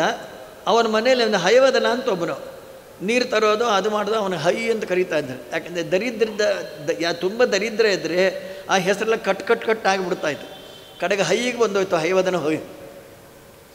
ನಾನು ಹೇಳಿದೆ, ಇಲ್ಲೇ ಸಾಯ್ತು ಅವನಲ್ಲಿ. ಎಲ್ಲ ಮಗದಲ್ಲಿ ಯಾವುದೋ ಉಳಿದಿದ್ದು ಇದೆ ಕೊಡ್ತಾಯಿದ್ರು ಪಾಪ. ಅವನ ಕಷ್ಟ ನೋಡಾಡ್ದೆ ಬೇರೆ ಎಲ್ಲನೇ ಕೆಲಸ ಕೊಡಿಸ್ತೇನೆ ಬರ್ತೇನೆ. ಇಲ್ಲರಿ ನಾ ಅಲ್ಲೇ ಊಟ ಮಾಡಿ. ನಾ ಅಂದೆ ಹಿಂದಿನ ಜನ್ಮದಲ್ಲಿ ಸಾಲ ಮುಗಿಸಿರ್ತಿ, ಅವನು ಮೋಸ ಮಾಡಿರ್ತಿ, ದುಡ್ಕೊಂಡು ಸಾಯಿ ಮುಂಡೆ ಗಂಡ ಅಂದ. ಅಂತೂ ಮೃತ್ಯು ಬುದ್ಧಿಮತ ಅಪೋಕ್ಷ. ಮರಣನನ್ನು ಸ್ವಾಗತಿಸಬಾರ್ದು. ದೇವರನ್ನ ಏನು ಕೇಳ್ಕೋಬೇಕು? ಅದೈನ್ಯಂ ದೇಹದಾರಢ್ಯಂ ತ್ವತ್ಪಾದಾಂಬುಜ ಸದ್ರತಿಂ. ದೈನ್ಯತೆ ಕೊಡಬೇಡ, ಅಯೋಗ್ಯತ್ರಿ ಕೈ ಕಟ್ಕೊಂಬೋ ದೌರ್ಭಾಗ್ಯ ಕೊಡಬೇಡ. ನಮಗೆ ಸತ್ರೂ ಪರವಾಗಿಲ್ಲ. ಬ್ರಾಹ್ಮಣನಾದವನಂತೂ ಇನ್ನೊಬ್ಬರ ಮುಂದೆ ಕೈ ಕಟ್ಕೊಂಡು ನಿಂತ್ಕೋಬಾರ್ದು. ಯಾಕಂದರೆ ಸರ್ವವೇದಮಯೋ ವಿಪ್ರಹ ಸರ್ವದೇವಮಯ ನೃಪಃ. ರಾಜನಲ್ಲಿ ದೇವತೆಗಳೆಲ್ಲ ಇರ್ತಾರೆ, ಬ್ರಾಹ್ಮಣರಲ್ಲಿ ವೇದಗಳೆಲ್ಲ ಇರ್ತಾಯಿದೆ. ಇಂಥ ಅದ್ಭುತ ಬ್ರಾಹ್ಮಣ ಜನ್ಮ ಪಡೆದು ಅಯೋಗ್ಯರ ಮುಂದೆ ಕೈ ಕಟ್ಕೊಂಡು ನಿಂತ್ಕೊಂತೀಯ? ನಮ್ಮ ಜೀವನ ಮಾಡಲಿಕ್ಕೆ ಆಗೋಲ್ಲ. ಕಾಶಿಯಲ್ಲಿ ಹೋಗೋ, ಸತ್ತು ಹೋಗೋ, ಬದುಕಬೇಡ. ಅದಕ್ಕೆ ಸ್ವವೃತ್ತಿರ್ ನೀಚ ಸೇವನಂ ಅಂತ ಸಪ್ತಮಸ್ಕಂದ ಭಾಗವತದಲ್ಲಿ, ನಿಮಗಿಂತ ನೀಚರ ಸೇವೆ ಮಾಡೋದಕ್ಕಿಂತ ಕಾಶಿಯಲ್ಲಿ ಹೋಗಿ ಸತ್ತು ಹೋಗೋ, ಬದುಕಬೇಡ. ಯಾಕಂದರೆ ಬ್ರಾಹ್ಮಣ ಜನ್ಮ ಅಂಥ ಪವಿತ್ರವಾದ ಜನ್ಮ ಇದು. ಅದನ್ನು ಇನ್ನೇ ಬಂದು ತಲೆ ತಗ್ಗಿಸಬೇಡ. ದೇವರ ಹತ್ರ ತಲೆ ತಗ್ಗಿಸು, ಜ್ಞಾನಿಗಳ ಹತ್ರ ತಲೆ ತಗ್ಗಿಸು. ಸಕಲ ವಿಭುದೋತ್ತಮರಲ್ಲಿ ನಮ್ರತ. ಆ ದೃಷ್ಟಿಯಿಂದ ವಸುದೇವ ಅಂದ, ಮರಣವನ್ನು ತಪ್ಪಿಸ್ಕೋಬೇಕು. ಸುಳ್ಳೋ ಪಿಳ್ಳೋ ಏನೋ ಹೇಳಬೇಡಿ, ಮರಣ ತಪ್ಪಿಸ್ಕೋಬೇಕು. ಮುಂದೆ ಮಕ್ಕಳೇ ಪುತ್ರಾಮೇ ಯದಿ ಜಾಯೇರನ್ನಂದ. ಮಕ್ಕಳು ಹುಡ್ತಾರೋ ಇಲ್ಲೋ, ಇನ್ನೊಂದು 1 ವರ್ಷ ಅಂತೂ ಬೇಕಾ? ಅಷ್ಟರಲ್ಲಿ ಇವನ ಮನಸ್ಸೇ ಮಾರ್ಪಾಟ ಆಗಬಹುದಲ್ವ ಕಂಸನಿಗೆ. ಅಥವಾ ಅವನೇ ನೆಗೆದು ಬಿದ್ದು ಹೋದರೆ ಮಕ್ಕಳು ನಮ್ಗೆ ಆಗಿಬಿಡ್ತು. ಹೀಗೆ ನೂರಾರು ಕಾರಣಗಳಿಂದ ಮಕ್ಕಳು ಒಪ್ಪಿಸ್ತೀನಿಯಿಂದ ಅಂದ ಹೊರತಾಗಿ ಮಕ್ಕಳನ್ನ ಹಾಕಿ ತಾವು ಬದುಕೋಬೋದು ದುರ್ಬುದ್ಧಿ ವಸುದೇವನಿಗೆ ಇಲ್ಲ ಅಂತ ಹೇಳುತ್ತಾ ಭಾಗವತ. ಕೀರ್ತಿಮಂತಂ ಪ್ರಥಮಜಂ ಪುತ್. ಅದಕ್ಕೋಸ್ಕರವಾಗಿ ನಾನು ಯಾವಾಗ ಕರ್ಕೊಂಡು ಹೋಗ್ತೇಪ, ಯಾವಾಗ ಯಮದೂತರನ್ನೆಲ್ಲ ನಮ್ಗೆ ಒಳ್ಳೆ ದೇಹದಲ್ಲಿ ಧಾರಢ್ಯ ಕೊಡು, ಸಾಧನೆ ಮಾಡಿಸು, ನಿನ್ನ ನಾಮಸ್ಮರಣೆ ಮಾಡುವಂತೆ ಯಾವಾಗಲೂ ಉಂಟು, ದೇವರ ಹತ್ತಿರ ಹೋಗುವಂತೆ ಮಾಡು. ನಮ್ಮನಿಗೆ ಹೋಟ್ಲಲ್ಲಿ ತಿನ್ನೋ ದುರ್ಬುದ್ಧಿ ಕೊಡಬೇಡ, ಬೆಳಗ್ಗೆ ಎದ್ದ ತಕ್ಷಣ ಸ್ನಾನ ಮಾಡದೆ ಕಾಫಿ ಕುಡಿಯೋ ದುರ್ಬುದ್ಧಿ ಕೊಡಬೇಡ. ಎಲ್ಲ ಪುರಾಣ ಹೇಳುತ್ತೆ, ಸ್ನಾತ್ವ ಪೀತ್ವ. ಸ್ನಾನ ಮಾಡಿ ಕುಡೀರಿ, ಏನು ಕುಡಿತಾರೋ ಕುಡ್ಕೊಳ್ಳಿ. ಇವಾಗೆಲ್ಲ ಪೀತ್ವ ಸ್ನಾತ್ವ. ಮೊದಲು ಕಾಫಿ ಪೀತ್ವ, ಆಮೇಲೆ ಸ್ನಾತ್ವ. ಇವರು ಮಕ ಸೋಡ ಅದೆಲ್ಲ ಬೆಡ್ ಕಾಫಿ ಅಂತ ಹಲ್ಲು ತಿಕ್ಕೊಳ್ಳದೆ ಆ ಜೊಲ್ಲೆಲ್ಲ ಬಂದಿರುತ್ತೆ. ಆ ಕಾಫಿ ಕೊಡದೆ ಹಾಸಿಗೆಯಿಂದ ಕೆಳಗೆ. ಏನು ಕರ್ಮ ರೀ. ಆ ಬೇರೆಯವರೆಲ್ಲ ಕುಸಂಸ್ಕೃತಿಗಳೆಲ್ಲ ನಾವು ನಮ್ಮ ಮನೆಯನ್ನು ತೊಗೊಂಬಂದ್ಬಿಟ್ಟಿದ್ದೀವಿ. ವಿಪರ್ಯವಾಕ್ಯನ್ನ ನೋಡ್ರಿ, ಅದೇ ಅಂದ ಸುತಾಮೇದಿ ಜಾಯರನ್ ಮೃತ್ಯುರ್ವ ನಮ್ರಿಯೇತ ಚೇತೆ ವಿಪರ್ಯವಾಕ್ಯನ್ನ ಸದ್ ಗತಿರ್ಧಾತುರ್ ದುರತ್ತೆಯ. ಬ್ರಹ್ಮದೇವರ ವಿಚಾರ ಬಹಳ ತಿಳ್ಕೊಂಬೋದು ಅಸಖ್ಯ. ಈಗಂತೂ ತಪ್ಪಿಸ್ಕೊಂಡ್ಬಿಡೋಣ ಅಂತ ಹೇಳಿ ಹುಟ್ಟಿದ ಮಕ್ಕಳು ಕೊಟ್ಟುಬಿಡ್ತೀನಿ. ಸರಿ, 1 ವರ್ಷ ಆಯಿತು. ಅದ್ಭುತ ಮಗ, ಕೀರ್ತಿಮಂತಂ ಪ್ರಥಮಜಂ ಪುತ್ರಮಾನಕ ದುಂದುವಿ. ಮೊದಲನೇ ಮಗನೇ ಕೀರ್ತಿಮಾನ್ ಅಂತ ಹೇಳಿ ಅತ್ಯದ್ಭುತವಾದ ತೇಜಸ್ವಿ. ಆ ಮಗುನ ಎತ್ಕೊಂಡಾನೆ. ದೇವಕಿಂದಲೂ ಏನು ಮಾಡ್ತೇವೆ, ನಿಮ್ಮ ಅಣ್ಣಗೆ ಮಾತು ಕೊಟ್ಟು ಬಿಡ್ತೀನಿ ಇಂದ. ಅಯ್ಯೋ ಮರೆತು ಬಿಟ್ಟಿರ್ಬೇಕು ಬಿಡ್ರಿ, ಅವನೇ ಬಂದು ಕೇಳಿದ್ರೆ ಏನಾದರೂ ಮಾಡೋಣ. ನೋಡಿ, ಇಲ್ಲಿ ಒಂದು ಧರ್ಮಶಾಸ್ತ್ರ ಹೇಳಿ, ಕಿನ್ನು ದುಸ್ಸಹನ್ನು ಸಾಧೂನಾಂ ವಿದುಷಾಂ ಕಿಮಪೇಕ್ಷಿತಂ ಕಿಮ ಕಾರ್ಯಂ ಕದರ್ಯಾಣಂ ದುಸ್ತಜಂ ಕಿಂ ನೃತಾತ್ಮನಾಂ. ಆಡಿದ ಮಾತನ್ನು ಪ್ರಾಣ ಹೋದರೂ ಕೂಡ ತಪ್ಪಾರು. ಅದಕ್ಕೆ ಸತ್ಯ ಹರಿಶ್ಚಂದ್ರ ಅಂತ ಹೇಳಿ ತನ್ನ ಮಾರಿಕೊಂಡು ಹೆಂಡತಿಯನ್ನು ಮಾರಿಕೊಂಡು ಮಗ ಸತ್ತು ಹೋದರೆ ಸುಡಲಿಕ್ಕೂ ದುಡ್ಡಿಲ್ಲ. ಚಂದ್ರಮತಿ ತಂದು ಮಗನ್ನ ಸುಡಬೇಕು ಅಂತ, ದುಡ್ಡು ಕೊಟ್ಟು ಸುಡು. ದುಡ್ಡು ಇಲ್ಲಪ್ಪ ನನ್ನ ಕೈಲಿ. ನಮ್ಮ ಯಜಮಾನರು ಎಲ್ಲೋ ಕೆಲಸ ಮಾಡ್ತಾರೆ, ನಾನು ಇನ್ನೊಬ್ಬರ ಮೇಲೆ ಕೆಲಸ ಮಾಡ್ತೀನಿ. ನಾವೆಲ್ಲ ದುಡ್ಡಿಗೋಸ್ಕರ ಮಾರ್ಕೊಂಡಿದ್ದೀವಿ. ನಾವು ನಮ್ಮ ಯಜಮಾನ ಅದೆಲ್ಲ ಕೇಳೋಲ್ಲ. ಒಂದು ಕಾಳಾನೇ ಕೊಟ್ಟು ಸುಡು, ಇಲ್ಲೇ ಇದ್ದರೆ ಸುಡ್ಲಿಕ್ಕೆ ಆಗೋಲ್ಲ. ನನ್ನಲ್ಲಿ ಏನೂ ಇಲ್ವಲ್ಲ, ನಿನ್ನ ಕುತ್ತಿಗೆಯಲ್ಲಿ ತಾಳಿ ಇದೆ, ಅದನ್ನು ಕೊಡು. ಅಂದವಳು. ಆ ಚಂದ್ರಮತಿ ತಾಳಿ ಗಂಡ ಬಿಟ್ಟು ಇನ್ನೊಬ್ಬರು ಕಾಣಿಸ್ತಾ ಇರಲಿಲ್ಲಂತ ಮಹಾಭಾರತ ಹೇಳುತ್ತೆ. ನಿಮಗೆ ತಾಳಿ ಆಮೇಲೆ ನೀವೇರಾ? ಇಬ್ಬರು ಹತ್ತಾರೆ. ಹರಿಶ್ಚಂದ್ರ ಹತ್ತ, ಚಂದ್ರಮತಿ ಹತ್ತು. ಮಗ ತೊಡೆ ಮೇಲೆ ಹಣ, ಸೂರ್ಯವಂಶದ ಚಕ್ರವರ್ತಿ, ಅದ್ಭುತವಾದ ಶ್ರೀಮಂತ. ಯಾರೋ ಕಿಡ್ನಾಪ್ ಮಾಡಿಬಿಟ್ಟಿದ್ದಾರೆ.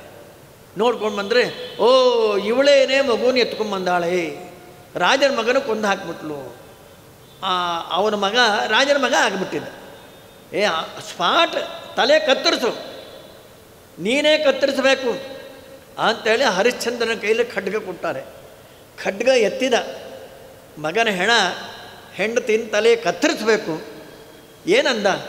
ನನ್ನ ಪ್ರಜೆಗಳಿಗೆ ಇಂಥ ದುಃಖ ಕೊಡಬೇಡಪ್ಪ. ಅವರು ಎಂಥ ಚಕ್ರವರ್ತಿಗಳು ಇವಾಗೂ ಇದ್ದಾರೆ. ಚೀಫ್ ಮಿನಿಸ್ಟರ್ ಮುಂಡೆಗಣ್ಣದು ತಿಂದು ಹೆಗ್ಗಣ ಹಂದಿಗಳಾಗಿ ಕೂತಾರೆ. ಮುಂಡೆಗಣ್ಣ ಪ್ರಜೆಗಳು ದುಡ್ಡು ತಿಂದು ತಿಂದು ಆ ಹುಳುತು ಹೋದ ಅಕ್ಕಿ ಕೊಡ್ತಾರೆ. ಅನ್ನದ ಇದಂತ ಮುಂಡೆಗಣ್ಣ ಅನ್ನಭಾಗ್ಯ, ಇನ್ನು ಹಣದ ಭಾಗ್ಯ, ಅನ್ನಭಾಗ್ಯ ಅಂತ ಅನ್ನಭಾಗ್ಯ, ಹುಳುತೋದು ಅನ್ನದ ಭಾಗ್ಯ. ಪ್ರಜೆ ಆ ಹುಡುಗರಲ್ಲಿ ಎಷ್ಟು ಪ್ರಾಣ ತೆಗಿತಾರೆ. ಅದು ಬಡವರಿಗೆಲ್ಲ ಕೊಡ್ತಾರೆ, ಹುಳದ ಅನ್ನ ಹಾಕ್ತಾರೆ. ದೇವರು ಇವನ್ನ ಕ್ಷಮಿಸ್ತಾರೆ. ಕ್ಷಮಿಸೋದು ಹುಳ ಬಿಸತ್ತು ಹೋಗ್ತಾನವು. ಹಾಗಾಗಿ ಖಡ್ಗವನ್ನು ಎತ್ತಿದ. ಏನಂತ ಹರಿಶ್ಚಂದ್ರ? ನಮ್ಮ ಪ್ರಜೆಗಳಿಗೆ ಇಂಥ ದುಃಖ ಕೊಡಬೇಡಪ್ಪ, ಆ ದುಃಖವನ್ನು ನಾನು ಅನುಭವಿಸೀನಿ ಅಂದ. ಕಡೆಯ ಕಾಲಕ್ಕೆ ಇನ್ನೇ ಎತ್ತು ಹೊಡಿಬೇಕು. ವಿಶ್ವಾಮಿತ್ರ ಕೈ ಹಿಡಿದ್ರು. ಆ ಖಡ್ಗ ಮಾಲ ಆಗಿಬಿಡ್ತು. ನಾನು ಸೋತು ಹೋದ್ನೋ ಹರಿಶ್ಚಂದ್ರ, ನಿನ್ನ ಸುಳ್ಳು ಹೇಳಿಸ್ಬೇಕು ಅಂತ ಪ್ರಯತ್ನ ಪಟ್ಟೆ, ನಿನ್ನ ಸತ್ಯ ಹರಿಶ್ಚಂದ್ರ ಅಂತ ಅಪ್ಪಿಕೊಂಡ್ರು. ದೇವತೆಗಳೆಲ್ಲ ಪುಷ್ಪವರ್ಷಣ ಮಾಡಿದ್ರು. ತ್ರಿಮೂರ್ತಿಗಳು ಪ್ರತ್ಯಕ್ಷರಾಗಿಬಿಟ್ರು. ಆ ಪರೀಕ್ಷೆಯಲ್ಲಿ ತೇರುಗಡೆ ಆಗಿಬಿಟ್ಟಿದ್ದೆ. ನಾವು ಕೂತರು ಸುಳ್ಳು, ನಿಂತರು ಸುಳ್ಳು. ನಮಗೆ ದೆವ್ವಗಳು ಬರ್ತಾವೆ, ದೇವತೆಗಳು ಬರೋಲ್ಲ. ಎಲ್ಲಿಂದ ಬಂದು? ತುಮಕೂರಿಂದ ಬಂದಿರ್ತಾನೆ. ಅಮೇರಿಕಾಯಿಂದ ಬಂದೆ. ಏನು ಅಮೇರಿಕಾಯಿಂದ ಬಂದೆ ಅಂದರೆ ಕೊಂಬೇನಿರುತ್ತೆ. ತುಮಕೂರಿಂದ ಬಂದು ಏನಿರುತ್ತೆ? ನೀನು ಹೇಳ ಎತ್ತ? ಯಾಕೆ ಸುಳ್ಳು ಹೇಳ್ತೀಯೋ? ಸುಳ್ಳು ಹೇಳಬೇಡ. ದೇವತೆಗಳಿಗೆ ಸುಳ್ಳು ಹೇಳಿದ್ರೆ ತುಂಬ ಕೋಪ, ಸತ್ಯವನ್ನು ಹೇಳಿದ್ರೆ ಆಶೀರ್ವಾದ ಮಾಡ್ತಾರೆ. ಹಾಗಾಗಿ ನೋಡ್ರಿ, ಏನು ಬೇಕಾದ್ರೂ ಅವರು ಬಿಡ್ತಾರೆ, ಆಡಿದ ಮಾತನ್ನು ಬಿಡೋದಿಲ್ಲ. ಮಾತಾಡಿದಾನೆ ಮಗುನ ತೊಗೊಂಡ್ಬಿಟ್ಟ. ಹುಟ್ಟಿದ ಮಗುನ ಎತ್ಕೊಂಡು ವಸುದೇವ ಕಂಸನಿಗೆ ಕೊಟ್ಟಿದ್ದಾನೆ. ತಗೋಪ್ಪ ಮಗುನ. ಕಂಸ ಅಂದ, ದೃಷ್ಟ್ವಾ ಸಮತ್ವಂತ ಚೌರೇಹೇ ಸತ್ಯೇ ಚೈವ ವ್ಯವಸ್ಥಿತಂ. ಇಷ್ಟು ಪ್ರಾಮಾಣಿಕತೆನ ಹುಟ್ಟಿದ ಮಗುವನ್ನು ಕೊಟ್ಟಿಲ್ಲೋ, ನೀನೇ ಇಟ್ಕೋ. 7 ಮಕ್ಕಳನ್ನ ಇಟ್ಕೊಂಬಿಡೋ, 8ನೇದು ಕೊಟ್ಟರು ಸಾಕು. ನಿಜವಾಗ್ಲೂ 100% ಸರಿ ತಗೊಂಬಂದ್ಬಿಟ್ಟ. ಗತೇತ ವಸುದೇವೇತು ದೇವಕಾರ್ಯಾರ್ಥ ಮುದ್ಯತಃ ಏತತ್ ಕಂಸಾಯ ಭಗವಾನ್ ಶಶಂಸಾಭ್ಯೇತ್ಯ ನಾರದಃ. ನಾರದರು ಬಂದಾರೆ. ಕಂಸ ಚೆನ್ನಾಗಿದ್ದೇನೋ? ಎಲ್ಲ ನಿಮ್ಮ ದಯಾರಿ. ಏನೋ ಆಕಾಶವಾಣಿ ಆಯ್ತಂತಲ್ಲೋ, ನನ್ನ ತಂಗಿ ಮಗುನೇ ಕೊಡುತ್ತಾರೆ 8ನೇದು. ಪಾಪ 7 ಇಟ್ಕೋ, 8ನೇದು ಕೊಟ್ಟರು ಸಾಕು ಅಂದೀನಿ. ಹುಚ್ಚುಮುಂಡೆದೆ ಅಂದರು ನಾರದರು. ಯಾಕರಿಂದ? ಆಕಾಶವಾಣಿ 8 ಅಂತ ಹೇಳ್ತು. ಮೊದಲಿಂದ 8, ಕಡೆಯಿಂದ 8, ಎಲ್ಲ 8 ಆಗತ್ತೋ. ಸಂಖ್ಯಾಶಾಸ್ತ್ರ ಅದ್ಭುತ. ಅಮ್ಮೋ, ಈ ಐಡಿಯಾ ನಂಗೆ ಬಂದಿಲ್ಲ ನಾರದ್ರೆ ಅಂತ ಹೋಗಿದ್ದು. ಹಸ್ತಾದ ಆಚಿಚ್ಚಿದೆ ಕಲಹ. ಕೈಯಿಂದ ಕಿತ್ಕೊಂಡಂಥ ಮಗುನ, ಆಗಲೇ ಹುಟ್ಟಿದ ಮಗುನ ಕೊಲ್ಲೋದು ಹೇಗೆ? ಆ ಕಾಲು ಹಿಡಿದು ಬಂಡೆ ಮೇಲೆ ಹೊಡೆಯೋದು. ಹೀಗೆ 6 ಮಕ್ಕಳನ್ನ ಕೊಂದ್ಬಿಟ್ಟ. ಕಂಸ ಕೊಟ್ಟುಬಿಟ್ಟಿದ್ದ. ಇದಕ್ಕೆ ಹೇಳಿಕೊಟ್ಟವರು ನಾರದರು, ಸುಪಾರಿ ಕೊಟ್ಟವರು ನಾರದರು ಅಲ್ವಾ? ನಾರದರನ್ನ ಮತ್ತೆ ಶಿಕ್ಷಾ ಕೊಡಬೇಕು. ಬೇರೆ ಕೆಲಸ ಇಲ್ವ ನಾರದರಿಗೆ? ಜನ ಹಾಗೆ ಅನ್ಕೊಂತಾರೆ, ಕಲಹಪ್ರಿಯ ನಾರದರು ಅಂತ. ಬಹಳ ತಪ್ಪು ಮಾಡ್ತೀರಿ. ಒಂದೊಂದು ನಾರದರ ಸ್ಟೆಪ್ಪು ಕೂಡ ಜಗತ್ ಕಲ್ಯಾಣಕ್ಕೋಸ್ಕರನೇ ಇರ್ತದೆ. ನಮ್ಮನ್ನು ಉದ್ಧಾರ ಮಾಡಲಿಕ್ಕೆ ನಾರದರ ಸ್ಟೆಪ್ ಇರ್ತಾ ಇದೆ. ಅಷ್ಟು ದೊಡ್ಡವರವರು. ರಾಮಾಯಣ ಪ್ರಾರಂಭ ಆಗಬೇಕಾದ್ರೂ ನಾರದ ಕಥೆಯಿಂದಲೇ ಪ್ರಾರಂಭ, ಭಾಗವತ ಪ್ರಾರಂಭ ಆಗಬೇಕಾದ್ರೂ ನಾರದರ ಕಥೆಯಿಂದಲೇ ಪ್ರಾರಂಭ ಆಗುತ್ತೆ. ಅಷ್ಟು ದೊಡ್ಡವರು. ನಾರಂ ಜ್ಞಾನಂ ದದಾತಿ. ಭಗವಂತನ ಅಪರೋಕ್ಷ ಜ್ಞಾನ ಕೊಡಿಸೋರೇ ನಾರದರು. ಇವಾಗಂತೂ ಪುರಂದ್ರದಾಸರಾಗ ಅವತಾರ ಮಾಡಿ ಎಷ್ಟು ಹಾಡುಗಳು ನಮಗೆ ಎಷ್ಟು ಬುದ್ಧಿಯನ್ನು ಕೊಡುತ್ತೆ ಅದರಿಂದೆಲ್ಲ. ಹಾಗಾಗಿ ಹಾಗೆ ನಾರದರು ಇದನ್ನಾಗಿ ಹೇಳಿಕೊಟ್ರು ಅಂತ ಕೇಳಿದ್ರೆ ಶ್ರೀಮದ್ ಆಚಾರ್ಯ ಉತ್ತರ ಕೊಡಬೇಕು. ಇದೆಲ್ಲ ಉತ್ತರ ಸಿಗೋಲ್ಲ. ನಮ್ಮ ಶ್ರೀಮದ್ ಆಚಾರ್ಯರು ಬೇರೆ ಯಾವ ವಾದಿಗಳಿಗೂ ಈ ವಿಚಾರನೆ ಗೊತ್ತಿಲ್ಲ. ಈ 6 ಜನ ಮಕ್ಕಳ ಕೊಂದಲ್ಲ. ಹರಿವಂಶದಲ್ಲಿ ಷಡ್ಗರ್ಭ ಅಂಥೇಳಿ 7-8 ಅಧ್ಯಾಯಗಳು. ಈ 6 ಜನ ಯಾರು ಗೊತ್ತಾ? ಮರೀಚಿಜ ಷಣ್ಮುನಯ. ಮರೀಚ ಋಷಿಗಳ ಮಕ್ಕಳು 6 ಜನ ವೇದಾಧ್ಯಯನ ಮಾಡ್ತಾಯಿದ್ರು. ಆವಾಗ ಅಂಗಿರಸರು ಬಂದರು. ಅಂಗಿರಸರು ನೋಡೋದಕ್ಕೆ ಸ್ವಲ್ಪ ಚೆನ್ನಾಗಿಲ್ಲಲ್ಲ, ಕರ್ರಿಗೆ ಒಂದು ಸುಂದರವಾಗಿರಲಿಲ್ಲ ಅಂತ ಕಾಣುತ್ತೆ. ನೋಡು, ಕೋತಿ ಬಂದಾಗಿದ್ದಾರೆ ನೋಡೋ ಈ ಕರಿ ಬ್ರಾಹ್ಮಣ. ಇಂಥ 6 ಜನ ನಕ್ಬಿಟ್ರು ಪಾಪಿಗಳ. ನಮ್ಮ ಒಳಗಿನ ಬ್ರಹ್ಮಜ್ಞಾನ ನೋಡದೆ ಹೊರಗಿನ ಕೌರೂಪ ನಗ್ತೀರಾ. ನೀವು 6 ಜನ ದೈತ್ಯನ ಮಕ್ಕಳಾಗಿ ಹುಟ್ಟ್ರಿ. ಹುಟ್ಟಿದ ಮೇಲೆ ಹುಟ್ಟ್ರಿ ಶಾಪ ಕೊಟ್ಟರು. ಈ ಮರೀಚ ಋಷಿಗಳ ಮಕ್ಕಳ 6 ಜನ ಕಾಲನೇಮಿ ಮಕ್ಕಳಾಗಿ ಹುಟ್ಟಿದರು. ಕಾಲನೇಮಿ ಯಾರು? ಹಿರಣ್ಯಾಕ್ಷನ ಮಗ ಅವನು. ಹಿರಣ್ಯಕಶಿಪು ಹಿರಣ್ಯಾಕ್ಷ ಇದ್ದಾರಲ್ಲ, ಹಿರಣ್ಯಕಶಿಪು ಮಗನೇ ಕಾಲನೇಮಿ. ಆ ಕಾಲನೇಮಿ ಮಕ್ಕಳಾಗಿ 6 ಜನ ಹುಟ್ಟಿದರು. ಹುಟ್ಟಿದ ಮೇಲೆ ದೈತ್ಯನ ಮಕ್ಕಳ ದೈತ್ಯ ಬುದ್ಧಿ ಬರ್ತದೆ. ಹಿರಣ್ಯಕಶಿಪು ರಾಜ್ಯ ಆಗ 6 ಜನ ತಪಸ್ಗೆ ಹೋದರು.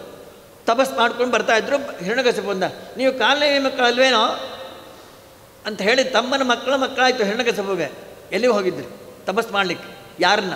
ಬ್ರಹ್ಮದೇವರು. ನಾನು ಇರಬೇಕಾದ್ರೆ ಬ್ರಹ್ಮದೇವರು ತಪಸ್ ಮಾಡ್ತೀರಾ? ಏನಂತ ವರ ಕೇಳ್ಕೊಂಡ್ರಿ? ನಾವು ಅವಧ್ಯರಾಗಬೇಕು, ನಾವು ಸಾಯಲೇಬಾರದು ಅಂತ ವರ ಕೇಳ್ಕೊಂಡಿವಿ. ಹಿರಣ್ಯಕಶಿಪು ಅಂದ, ನನ್ನ ತಪಸ್ಸು ಮಾಡೋದು ಬಿಟ್ಟು ಬ್ರಹ್ಮದೇವರು ತಪಸ್ಸು ಮಾಡ್ತೀರಾ? ಬ್ರಹ್ಮದೇವರು ಏನು ಕೊಟ್ಟಾರ? ಅವಧ್ಯರಾಗ, ಸಾಯಬಾರ್ದು ಅಂತ. ನೀವು ಸಾಯಿರಿ ಅಂತ. ಹೌದು, ನೀವು ಸಾಯಿರಿ. ಸತ್ತ ಮೇಲೆ ನಿಮ್ಮ ಅಪ್ಪನೇ ನಿಮ್ಮನ್ನು ಕೊಂದು ಹಾಕಲಿ ಎಂದು ಶಾಪ ಕೊಟ್ಬಿಟ್ಟು. ಇದರಲ್ಲಿ ಏನಿದೆ? ಬ್ರಹ್ಮದೇವರು ಅವಧ್ಯತ್ವ ಕೊಟ್ಟಾರೆ, ಅವ್ರ ಮಾತೇ ಜರುಗಬೇಕು ಅಲ್ವಾ? ಈ ಒಂದು ಶಾಪ ಕೊಟ್ಟರೆ ಬಿಟ್ಟರೇನು ಅಂದರು.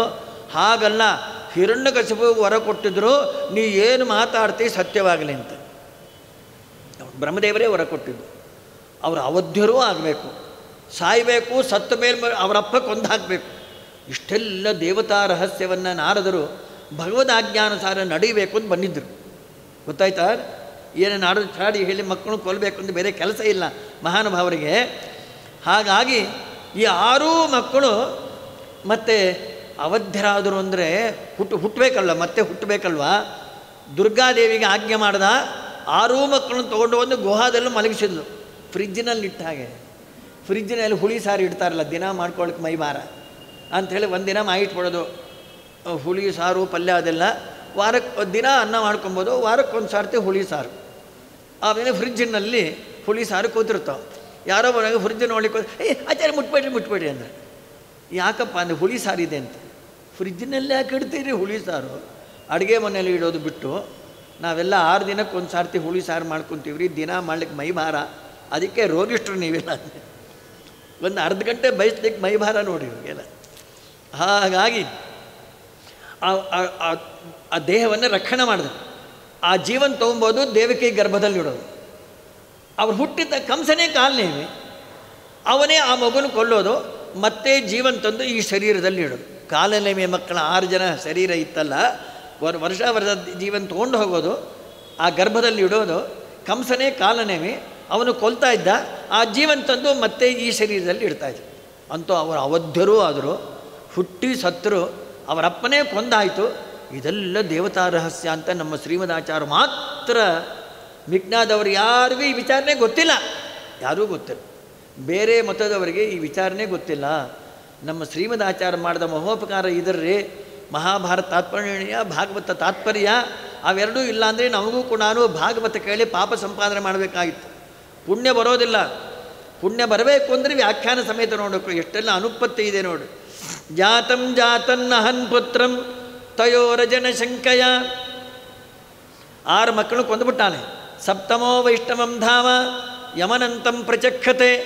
7ನೇದೇ ಶೇಷದೇವರು ದೇವಕಿ ಗರ್ಭ ಪ್ರವೇಶ ಮಾಡಿದ್ದಾರೆ. 3 ತಿಂಗಳಾಯಿತು. ದುರ್ಗಾದೇವಿನ ಭಗವಂತ ಕರೆದ, ಆ ಮಗುನ ತಗೊಂಡು ಹೋಗಿ ರೋಹಿಣಿಯ ಗರ್ಭದಲ್ಲಿ ಇಟ್ಬಿಡು. ಇನ್ನು ಹುಟ್ಟೋಣ, ಕಂಸ ಬರೋಣ, ಇದೆಲ್ಲ ಗಲಾಟೆ ಯಾಕಪ್ಪ ಅಂಥೇಳಿ ಮೊದಲೇನೆ ಆ ಮಗುನ ತೊಗೊಂಡು ಹೋಗಿ ರೋಹಿಣಿಯ ಗರ್ಭದಲ್ಲಿ ಇಟ್ಬಿಟ್ರು.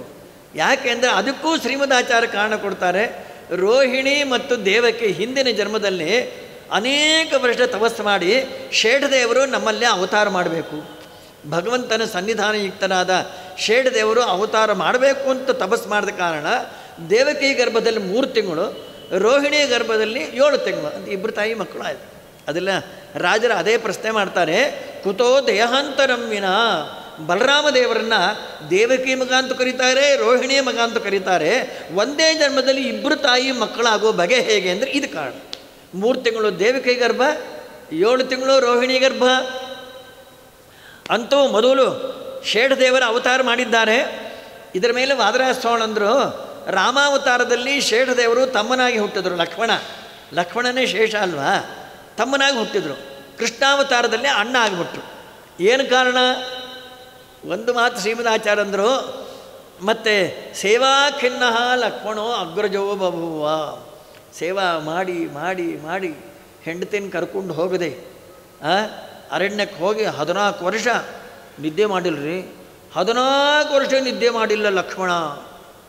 ಮತ್ತು 14 ವರ್ಷ ಹೆಂಡತಿ ಸಂಪರ್ಕ ಇಲ್ಲ, ಮದುವೆ ಆಗಿದ್ದರು. ಅವಳು ಅಯೋಧ್ಯದಲ್ಲಿ ಲಕ್ಷ್ಮಣ ಮತ್ತು ರಾಮದೇವರ ಹಿಂದೆ ಒಂದು ಕಡೆ ಪಂಚವಟಿಯಲ್ಲಿ ಮೊದಲು, ಆಮೇಲೆ ಪಂಚವಟಿಯಲ್ಲಿದ್ದಾರೆ. ಆದಮೇಲೆ ಮೊದಲು ಒಂದು ವರ್ಷ ಅಯೋಧ್ಯ ಹತ್ರ ಇದೆಲ್ಲ ಇದ್ದರು. ಹಾಗಾಗಿ ಆಶ್ರಮ ಕಟ್ತಾ ಇದ್ದ ಲಕ್ಷ್ಮಣ. ಪಂಚವಟಿಯಲ್ಲೇ ಹೆಚ್ಚು ದಿನ ಇದ್ದಿದ್ದು. ಆಶ್ರಮ ಕಟ್ಟಿ ರಾಮದೇವರು ಸೀತಾದೇವಿಯರ ಒಳಗೆ ಮಲ್ಕೊಂಡಾಗ ಲಕ್ಷ್ಮಣ ಹೊರಗೆ ನಿಂತ್ಕೊಂಡು, ಮತ್ತು ಯಾವ ಪಿಶಾಚಗಳು, ಹುಲಿ, ಸಿಂಹ, ಚಿರತೆ ಬರ್ದಾಗ ಕಾಯ್ತಾ ಪೊಲೀಸ್ ಸ್ಟೇಷನ್ ಮುಂದೆ ಸೆಂಟ್ರಿ ನಿಂತಿರ್ತಾನಲ್ಲ, ಹಾಗೆ ನಿಂತಿರ್ತಾ ಇದ್ದ ಲಕ್ಷ್ಮಣ ಧನುಸ್ಸು ಹಿಡ್ಕೊಂಡು. 14 ವರ್ಷ ಯಾರನ್ನ ಮಾಡ್ತಾರೇನ್ರಿ? ಈಗ ಪೊಲೀಸರು ನಿಂತಿರ್ತಾರೆ ಪೊಲೀಸ್ ಸ್ಟೇಷನ್ ಮುಂದೆ, ಅದು ನಿಂತ್ಕೊಂಡೇ ನಿದ್ದೆ ಮಾಡಿಬಿಡ್ತಾರೆ. ಅದೊಂದು ಮಹತ್ವ ಕಲ್ತ್ಕೊಂಡ್ಬಿಟ್ಟಿರ್ತಾರೆ. ಕೆಲವರು ಪ್ರಯಾಣ ಮಾಡ್ತಾ ನಿದ್ದೆ ಹೊಡಿತಾ ಇರ್ತಾರೆ, ಕೆಲವರು ನಿಂತ್ಕೊಂಡು ನಿದ್ದೆ ಹೊಡಿತಾರೆ, ಕೆಲವರು ಪುರಾಣಕ್ಕೆ ಬಂದು ನಿದ್ದೆ ಹೊಡಿತಾರೆ.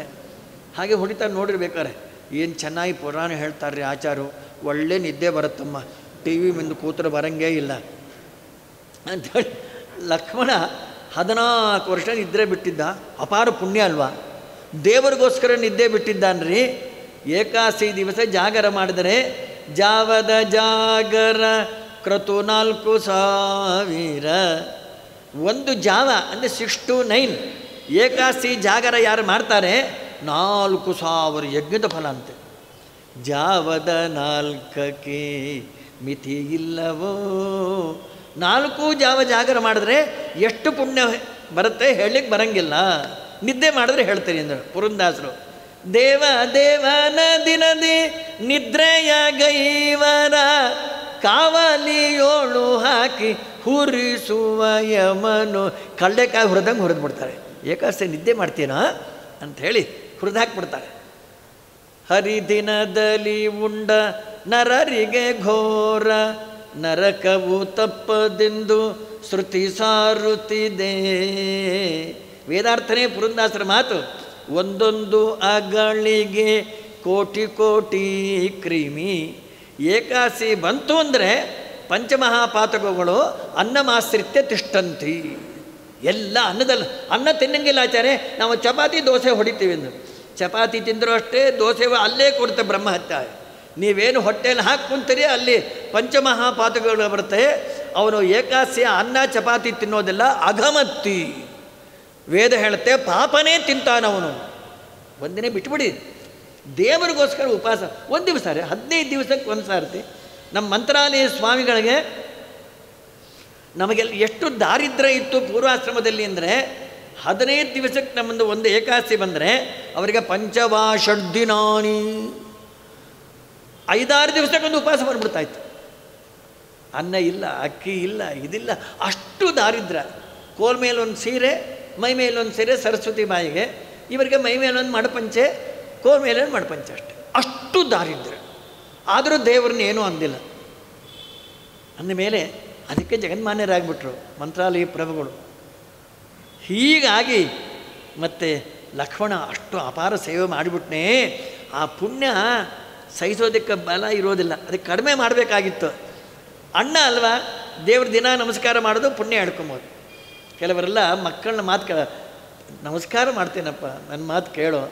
ನಮ್ಮಪ್ಪ ನನಗೆ ನಮಸ್ಕಾರ ಮಾಡ್ತೀನಿ ಅಂದ್ಬಿಟ್ಟಾರಿ, ಯಮಧರ್ಮರಾದವ್ರು ನಿನ್ನ ಕೈಕಾಲು ಕತ್ತರಿಸಿ ಉಪ್ಪಿಟ್ಟು ಮಾಡಿಬಿಡ್ತಾರೆ ತುಳ್ಕು. ದೊಡ್ಡವ್ರ ಕೈಯಿಂದ ಹಾಗೆ ಅನಿಸ್ಕೋಬಾರ್ದು. ನಮಸ್ಕಾರ ಮಾಡ್ತೀನಪ್ಪ, ನನ್ನ ಮಾತು ಕೇಳೋ ಅನಿಸ್ಕೋಬಾರ್ದು. ಅಂದಮೇಲೆ ಆ ಲಕ್ಷ್ಮಣನ ಪುಣ್ಯ ಹೇಳ್ಕೋಬೇಕಾಗಿತ್ತು. ಏನಾದರೂ ಆಗಲಿ, ಬಲರಾಮ ದೇವರು ದೊಡ್ಡ, ಕೃಷ್ಣ ಪರಮಾತ್ಮ ಸಣ್ಣವನು, ಸರ್ವೋತ್ತಮತ್ವ ಹಾನಿ ಆಯ್ತಲ್ಲ. ವಾದರಾಜ ಸ್ವಾಮಂದರು ನೋಡ್ರಿ, ಶಯ್ಯಂ ಸ್ವಕೀಯಂ ಪುರತ ಪ್ರಯಾಣ, ಮುಂದೆ ಬಂದೇನು ಹಿಂದೆ ಬಂದ್ರೇನು ಅಲ್ವಾ. ಸರ್ವೋತ್ತಮತ್ವ ದೇವ್ರಿಗೆ ಎಂದೂ ಹೋಗೋಲ್ಲ ಅಂತಾರೆ, ದೃಷ್ಟಾಂತ ಕೊಡ್ತಾರೆ. ಇವಾಗ ಸ್ವಾಮಿಗಳು ನಾವು ಭಿಕ್ಷಾ ಕರೆದಿರ್ತೀವಿ, ಬೆಳಗ್ಗೆ 6 ಗಂಟೆಗೆ ಪರಿವಾರದವ್ರು ಬಂದ್ಬಿಡ್ತಾರೆ.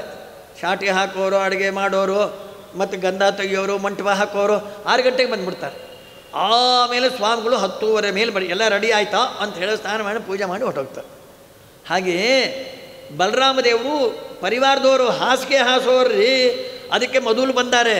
ಮೊದಲು ಬಂದೇನೋ ಆಮೇಲೆ ಶಯ್ಯಂ ಸಖೀಯಂ ಪುರತ ಪ್ರಯಾಣೆ ಅಂತ ಅದ್ಭುತ ದೃಷ್ಟಾಂತ.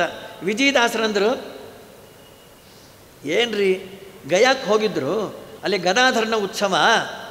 ಅಲ್ಲಿ ಮೊದಲು ಕಾಳವ್ವ, ಗೂಬವ್ವ, ಅಣ್ಣಮ್ಮ ಗಿಣ್ಣಮ್ಮ ಅಪಭ್ರಷ್ಟ ದೇವತೆ ಎಲ್ಲ ಹೋಗಿ ಲಾಸ್ಟ್ ಗದಾಧರ ಉತ್ಸವ ಬಂತಂತೆ.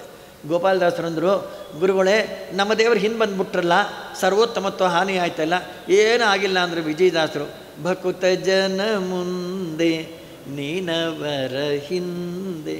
ಆ ಮಾತಿಗೆ ಇದು ಉತ್ತರ.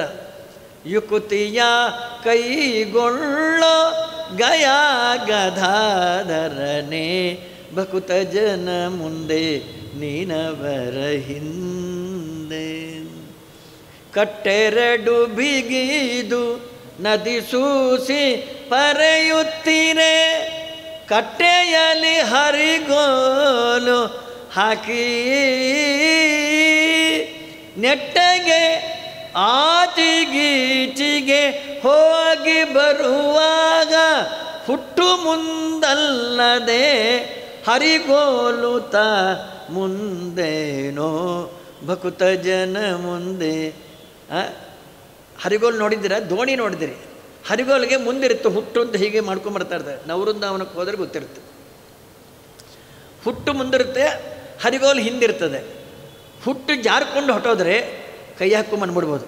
ಈ ಕೈ ಹಾಕ್ಕೊಂಡು ದಂಡೆಗೆ ಬಂದು ಸೇರಿಬಿಡ್ಬೋದು, ಹುಟ್ಟೋದ್ರೂ ಪರವಾಗಿಲ್ಲ. ಆ ಹರಿಗೋಲ್ಗೂ ತೂತು ಬಿದ್ದರೆ, ಈಜು ಬರದೇ ಇದ್ದರೆ, ಮಧ್ಯ ನದಿಲಿದ್ದರೆ ರಾಘವೇಂದ್ರ ಸೋಳಿ ಪಂಚಾಮೃತಾಭಿಷೇಕ ಮಾಡಿಸ್ತೀರಿ, ಈ ಆಪತ್ತು ಪರಿಹಾರ ಮಾಡಪ್ಪ ಅಂತ ಹರಕೆಗಳು ಪ್ರಾರಂಭ ಆಗ್ತಾವೆ. ಆದ ಕಾರಣ ಹಿಂದೂ ಮುಂದೆ ಮುಖ್ಯ ಅಲ್ಲ, ನಮ್ಮ ದೇವರೇ ಜಗದಾಧಾರ. ಬಲರಾಮ ದೇವರು ಮುಂದೆ ಬಂದೇನೋ, ಪರಮಾತ್ಮ ಹಿಂದೆ ಬಂದೇನೋ, ಅವನು ಸರ್ವೋತ್ತಮತ್ತು ಎಲ್ಲೋ ಹೋಗುತ್ತೆ ಅಂತ ಏನೋ ಜಡ ದೃಷ್ಟಾಂತ ಕೊಟ್ರಿ. ಮುಂದೆ ಬಂದವರು ಸಣ್ಣವರು ಇರಬೇಕು, ಹಿಂದೆ ಬಂದವರು ದೊಡ್ಡವರು ಇರಬೇಕು, ಅಂತಹ ದೃಷ್ಟಾಂತ ಕೊಡ್ರಿ ಅಂದರೆ ವಿಜಯದಾಸರಂತಾರೆ, ಕಾಳೆ ಹೆಗ್ಗಾಳೆ ತಮ್ಮಟೆ ಭೇರಿ ದುಂದುಭಿ ನಿಸ್ಸಾಳೆ ನಾನಾವಾದ್ಯ ಘೋಷಗಳು ಸಾಲಾಗಿ ಬಳಿವಿಡಿದು ಸಂಭ್ರಮದಿ ಬರುವಾಗ ಆಳು ಮುಂದಲ್ಲದೆ ಅರಸುತ ಮುಂದೇನೋ ಭಕುತ ಜನ ಮುಂದೆ ನೀನವರ ಹಿಂದೆ. ಜಂಬೂ ಸವಾರಿ ನೋಡಿದ್ದೀರಾ ಮೈಸೂರಲ್ಲಿ? 2 ಗಂಟೆಯಿಂದ ಪ್ರಾರಂಭ. ಕರಡಿ ಕುಣಿತ, ಕೋತಿ ಕುಣಿತ, ಬಿಳಿ ಡ್ರೆಸ್ಸು, ಹಸಿರು ಡ್ರೆಸ್ಸು, ಆ ಡ್ರೆಸ್ಸು, ಈ ಡ್ರೆಸ್ಸು, ಏನೇನೋ ಎಲ್ಲ ಒಂದು 4 ಗಂಟೆ ಬರುತ್ತೆ. ಲಾಸ್ಟು ರಾಜ ಬರ್ತಾರೆ. ಚಾಮರಾಜ ಒಡೆಯರಿದ್ದಾಗ ಚೆನ್ನಾಗಿತ್ತು. ಇವೆಲ್ಲ ಮಂತ್ರಿಗಳು ಕೂತ್ಕೊಂಡ್ಬಿಡ್ತಾರೆ ಮೊಂಡೆಗಣ್ಣಲ್ಲಿ. ಹಾಗಾಗಿ ಲಾಸ್ಟಿಗೆ ರಾಜ ಬರ್ತಾನೆ. ಅಯ್ಯಯ್ಯ ರಾಜ ಹಿಂದೆ ಬಂದಂತಾರ. ಹಿಂದೆ ಬಂದರೆ ಶೋಭಾ, ರಾಜರೇ ಮುಂದೆ ಹೊಟ್ಟೋಗ್ರಿ ಅಂತ ಹೇಳಿ ಆಮೇಲೆ ಕರಡಿ ಕೊದು ಯಾರು ನೋಡ್ತಾರೆ? ಭಕುತ ಜನ ಮುಂದೆ ನೀನವರ ಹಿಂದೆ. ಉತ್ಸವವು ವಾಹನದಿ ಬೀದಿಯೊಳು ಬರುವಾಗ ಸತ್ಸಂಗತಿಗೆ ಹರಿದಾಸರೆಲ್ಲ ವತ್ಸ ಶ್ರೀ ವಿಜಯ ವಿಠಲ ವೆಂಕಟಾಧೀಶ ವತ್ಸ ಮುಂದಲ್ಲದೆ ಧೇನುತ ಮುಂದೇನೋ ಭಕುತ ಜನ ಮುಂದೆ ನೀನವರ ಹಿಂದೆ. ಗೃಹ ಪ್ರವೇಶ ಆಗಬೇಕಾಗಿತ್ತು. ಆಕಳು ಕರ್ಕೊಂಬಂದೆ, ಅವನು ಕರುವಿನೇ ಕರ್ಕೊಂಬಂದ. ಇನ್ನು ಆವಿನ ಎಂತಕ್ಕೆ తీసుకొని రాలేదు. ఈ దూడ వస్తే అది తంత వస్తుందండి, అది మీ ఊరికే ఉండండి వస్తుంది ಅಂತ. ಆ ಕರು ತಂದುಬಿಟ್ರೆ ಆಕಳು ತಾನಾಗೆ ಬರುತ್ತೆ. ವತ್ಸ ಮುಂದಲ್ಲದೆ ಧೇನುತ ಮುಂದೆ. ನಾವೆಲ್ಲ ವತ್ಸ, ದೇವರು ಧೇನು. ಆಗ ದೇವರು ತಮ್ಮ ಆದರೂ ಸರ್ವೋತ್ತಮತ್ವ ಹಾನಿ ಇಲ್ಲ, ಶೇಡ ದೇವರ ಅಣ್ಣ ಆದರೂ ಸರ್ವೋತ್ತಮ ಬರೋಲ್ಲ ಅವಳು. ಮಾಯಾ ನಾರಾಯಣೀಶಾನ ಶಾರದೇತ್ಯಂಬಿಕೇತಿ ಚ. ಆದಮೇಲೆ ಜನಗಳು ಅಂದ್ಕೊಂಡ್ರು ಅಹೋ ವಿಶ್ರಂಸತೋ ಗರ್ಭಸ್ರಾವಿತೋ ಅಂದ್ಕೊಂಬಿಟ್ರು. 7ನೇದು ಗರ್ಭಸ್ರಾವ ಆಯಿತು. ಆದರೆ ರೋಹಿಣಿ ಗರ್ಭದಲ್ಲಿ ಬೆಳೀತಾ ಇದೆ. ತಥೋ ಜಗನ್ಮಂಗಳಮಚ್ಯುತಾಂ ಸಮಾಹಿತಂ ಶೂರಸುತೇನ ದೇವಿ. 8ನೇ ಸಾರ್ತಿ ದೇವಕಿ ಗರ್ಭಧಾರಣ ಮಾಡಿದ್ದಾಳೆ. ಏನು ಫಳ ಫಳ ಫಳ ಮೊದಲೇ ಸುಂದರಿ, ಅದರಲ್ಲಿ ಗರ್ಭಧಾರಣ ಮಾಡಿದ್ರಂತೂ ಕುಲಸ್ತ್ರೀಯರಿಗೆ ಒಳ್ಳೆಯ ತೇಜಸ್ಸು ಬಂದು ಹೋಗ್ತಾ ಇದೆ. ಕಂಸ ಅನ್ಕೊಂಬಿಟ್ಟ, ನನ್ನ ಕೊಲ್ಲೋನು ನನ್ನ ಹೆಂಡತಿ ನನ್ನ ತಂಗಿ ಗರ್ಭದಲ್ಲಿ ಬಂದ್ಬಿಟ್ಟಾನೆ. ಯಾಕೆಂದರೆ ಎನ್ನ ಪುರಾಯಿಯಂ ಈ ದೃಷಿ 8 ಸಾರ್ತಿ 7 ಸಾರ್ತಿ ಗರ್ಭ ಇಷ್ಟು ತೇಜಸ್ಸಿಲ್ಲ, ಇವತ್ತು ಅದ್ಭುತ ತೇಜಸ್ವಿನಿ ಆಗಿದ್ದಾಳೆ, ನನ್ನ ಕೊಲ್ಲೋನು ಬಂದುಬಿಟ್ಟಾನೆ, ಕೊಲ್ಲಬೇಕು ಕೊಂದೇ ಬೇಡ ನೋಡ್ದ. 3 ಕಾರಣ, ಸ್ತ್ರೀಯ ಸ್ವಸು ಗುರುಮತ್ಯ, ಮೊದಲನೇದು ಹೆಣ್ಣು, 2ನೇದು ತಂಗಿ, 3ನೇದು ಗರ್ಭಿಣಿ. ಸರಿ ಅಂತ ಹೇಳಿ ಬೇಡಿ 2 ಬೇಡಿ ಗಂಡ ಹೆಂಡತಿಗೆ ಇಬ್ಬರಿಗೆ ಹಾಕಿ ಕೂಡಿಸ್ಬಿಟ್ಟ ಕಂಸ. ಅದಕ್ಕೆ ದೇವರಿಗೆ ಆ ಕಂಸನ ಮೇಲೆ ಅಷ್ಟು ಕೋಪ. ಗರ್ಭಿಣಿ ಸ್ತ್ರೀಯರಿಗೆ ಯಾರನ್ನ ಬೇಡಿ ಹಾಕ್ತಾರೆ, ಟೆರರಿಸ್ಟ್ ಆಗಿದ್ದಾಗೆ ಮುಂಡೆಗಂಡ. ನಮ್ಮ ಅಮ್ಮನ ಅಷ್ಟು ಹೊಟ್ಟೆ ಉರಿಸೇನೋ ಅಂಥೇಳಿ ಕಾಲಿಂದ ಒರೆಸು ಕೊಂದು ಹಾಕ್ಬಿಟ್ಟ, ಎಷ್ಟು ಸೋದರ ಮಾವ ಆದ್ರೇನು. ಹಾಗಾಗಿ 7 ಸಾರ್ತಿ ಗರ್ಭಧಾರಣ ಮಾಡಿದಾಗೂ ಕೂಡ ದೇವಕ್ಕೆ ಅಳಬೇಕು. ಏನ್ರಿ ಮಕ್ಕಳು ಕೊಡ್ತೀನಿ ಅಂತ ಹೇಳಿಬಿಟ್ಟಿದ್ದೀರಿ, ಎಲ್ಲ ಮಕ್ಕಳು ಕೊಂದುಬಿಡ್ತಾ ಇದ್ದಾನೆ. ಪಾಪ ವಸುದೇವ ಸಮಾಧಾನ ಮಾಡಬೇಕು. ನಾವು ಹಿಂದಿನ ಜನ್ಮದಲ್ಲಿ ಯಾವ ಮಕ್ಕಳನ್ನು ಕೊಂದೀವೋ, ಯಾವ ಮಕ್ಕಳಿಗೆ ಕೇರಿಟ್ಟಿವೋ, ಏನು ಮಾಡೋಣ ಅನುಭವಿಸೋಣ ಅಂತೆಲ್ಲ ಸಮಾಧಾನ ಮಾಡ್ತಾ ಇದ್ದ. 8ನೇ ಸಾರ್ತಿ ತಿರುವ ಬರುವ ಆಯಿತು. ವಸುದೇವ ಆಳಬೇಕು, ದೇವಕಿ ಸಮಾಧಾನ ಮಾಡಬೇಕು. ಈ ಮಗುನು ಕೊಂದ್ಬಿಡ್ತಾರಲ್ಲೇ, ದೇವರಿದ್ದಾನೆ ಬಿಡ್ರಿ ಅನ್ಬೇಕಂತ ಅವಳು.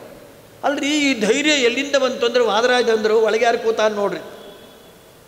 ಅಭಯಂ ಪ್ರತಿಷ್ಠಾಂ ವಿಂದತೆ, ಜಗತ್ತಿಗೆ ಅಭಯ ಕೊಡುವ ದೇವರು ಒಳಗೆ ಕೂತಾನಲ್ರಿ.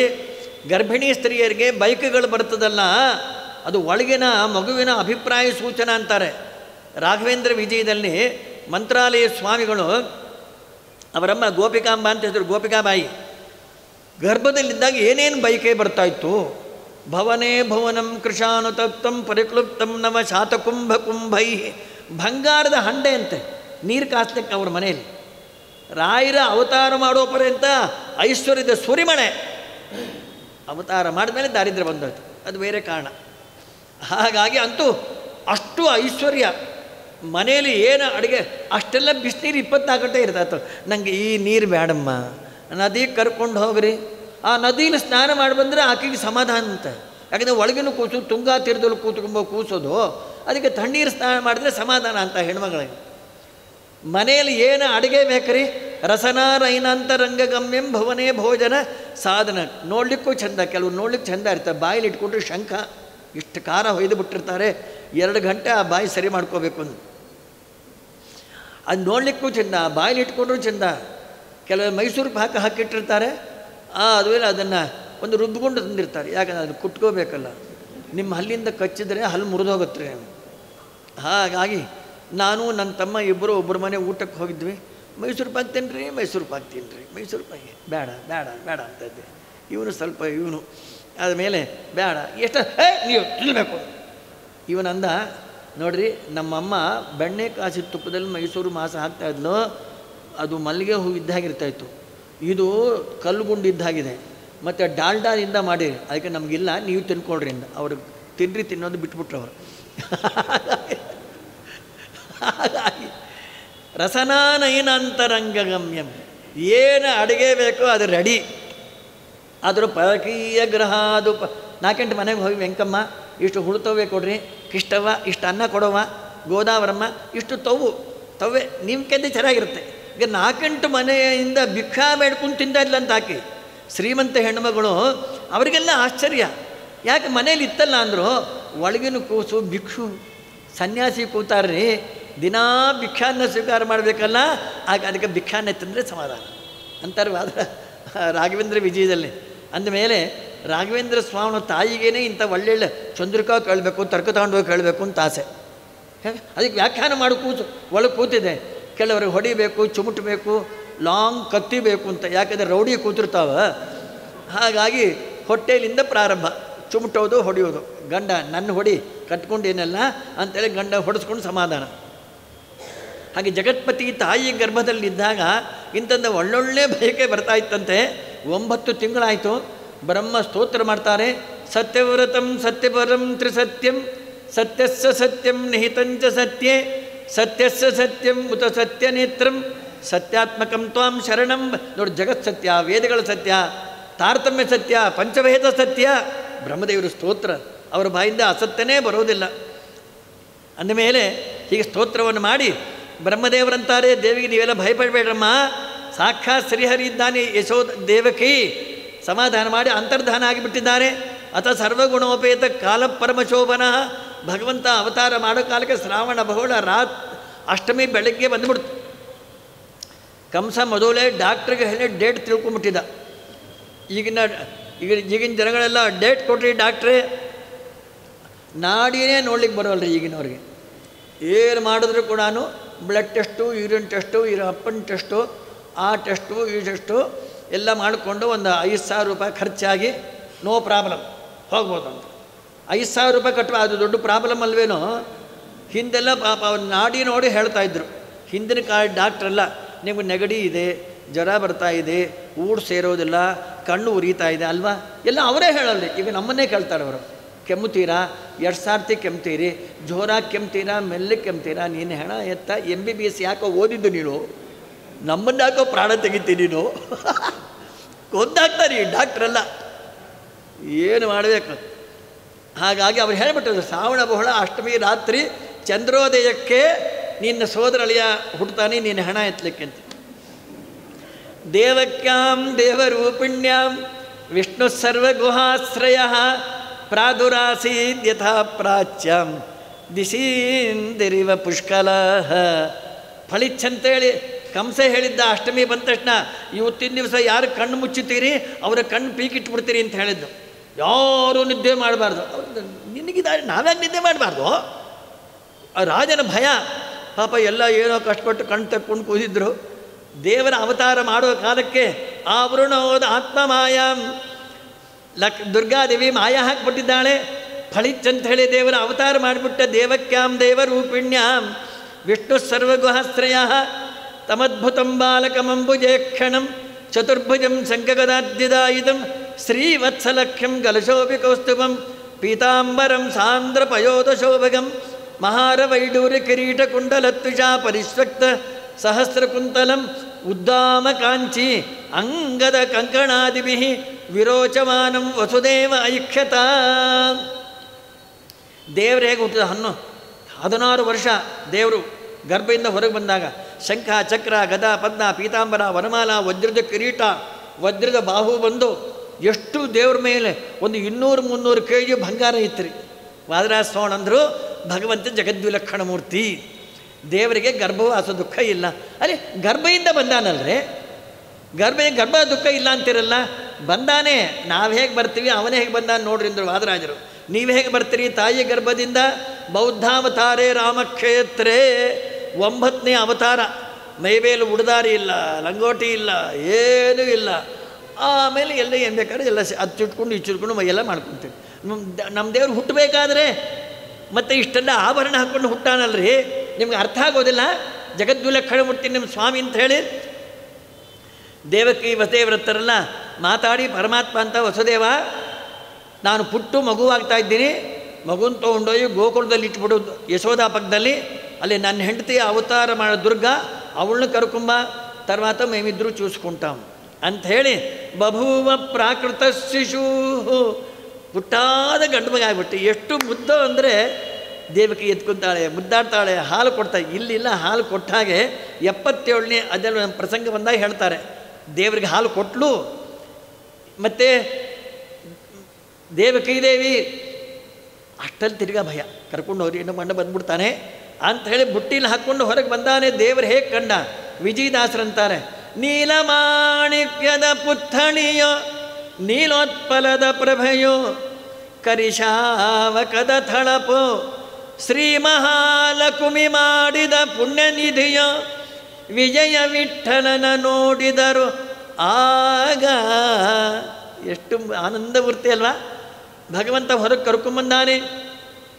ಯಮುನಾ ನದಿ ತುಂಬ ಹರಿತಾತು. ಶ್ರಾವಣ ಮಾಸ ಅಲ್ವಾ, ಮಳೆಗಾಲ. ಇವಾಗೆಲ್ಲ ಮಳೆ ಇಲ್ಲ, ಬೆಳೆ ಇಲ್ಲ. ಇಂಥ ರಾಜರು ಹುಟ್ಟಿದರೆ ಮಳೆ ಯಾಕೆ ಬರುತ್ತೆ ರೀ? ಬ್ರಹ್ಮದ್ರೋಹಿಗಳು, ಬ್ರಾಹ್ಮಣ ವಿರೋಧಿಗಳು, ಮತ್ತು ಅವ್ರಿಗೆ ಮಳೆ ಬರ್ತದೆ. ಅದಕ್ಕೆ ಸತ್ತು ಹೋಗ್ತಾ ಇದ್ದಾನೆ, ಸಾಯಿಲಿ ರಾಣ್ಯಗಳನ್ನ. ಇನ್ನು ನಾವು ಸಾಯಬೇಕು.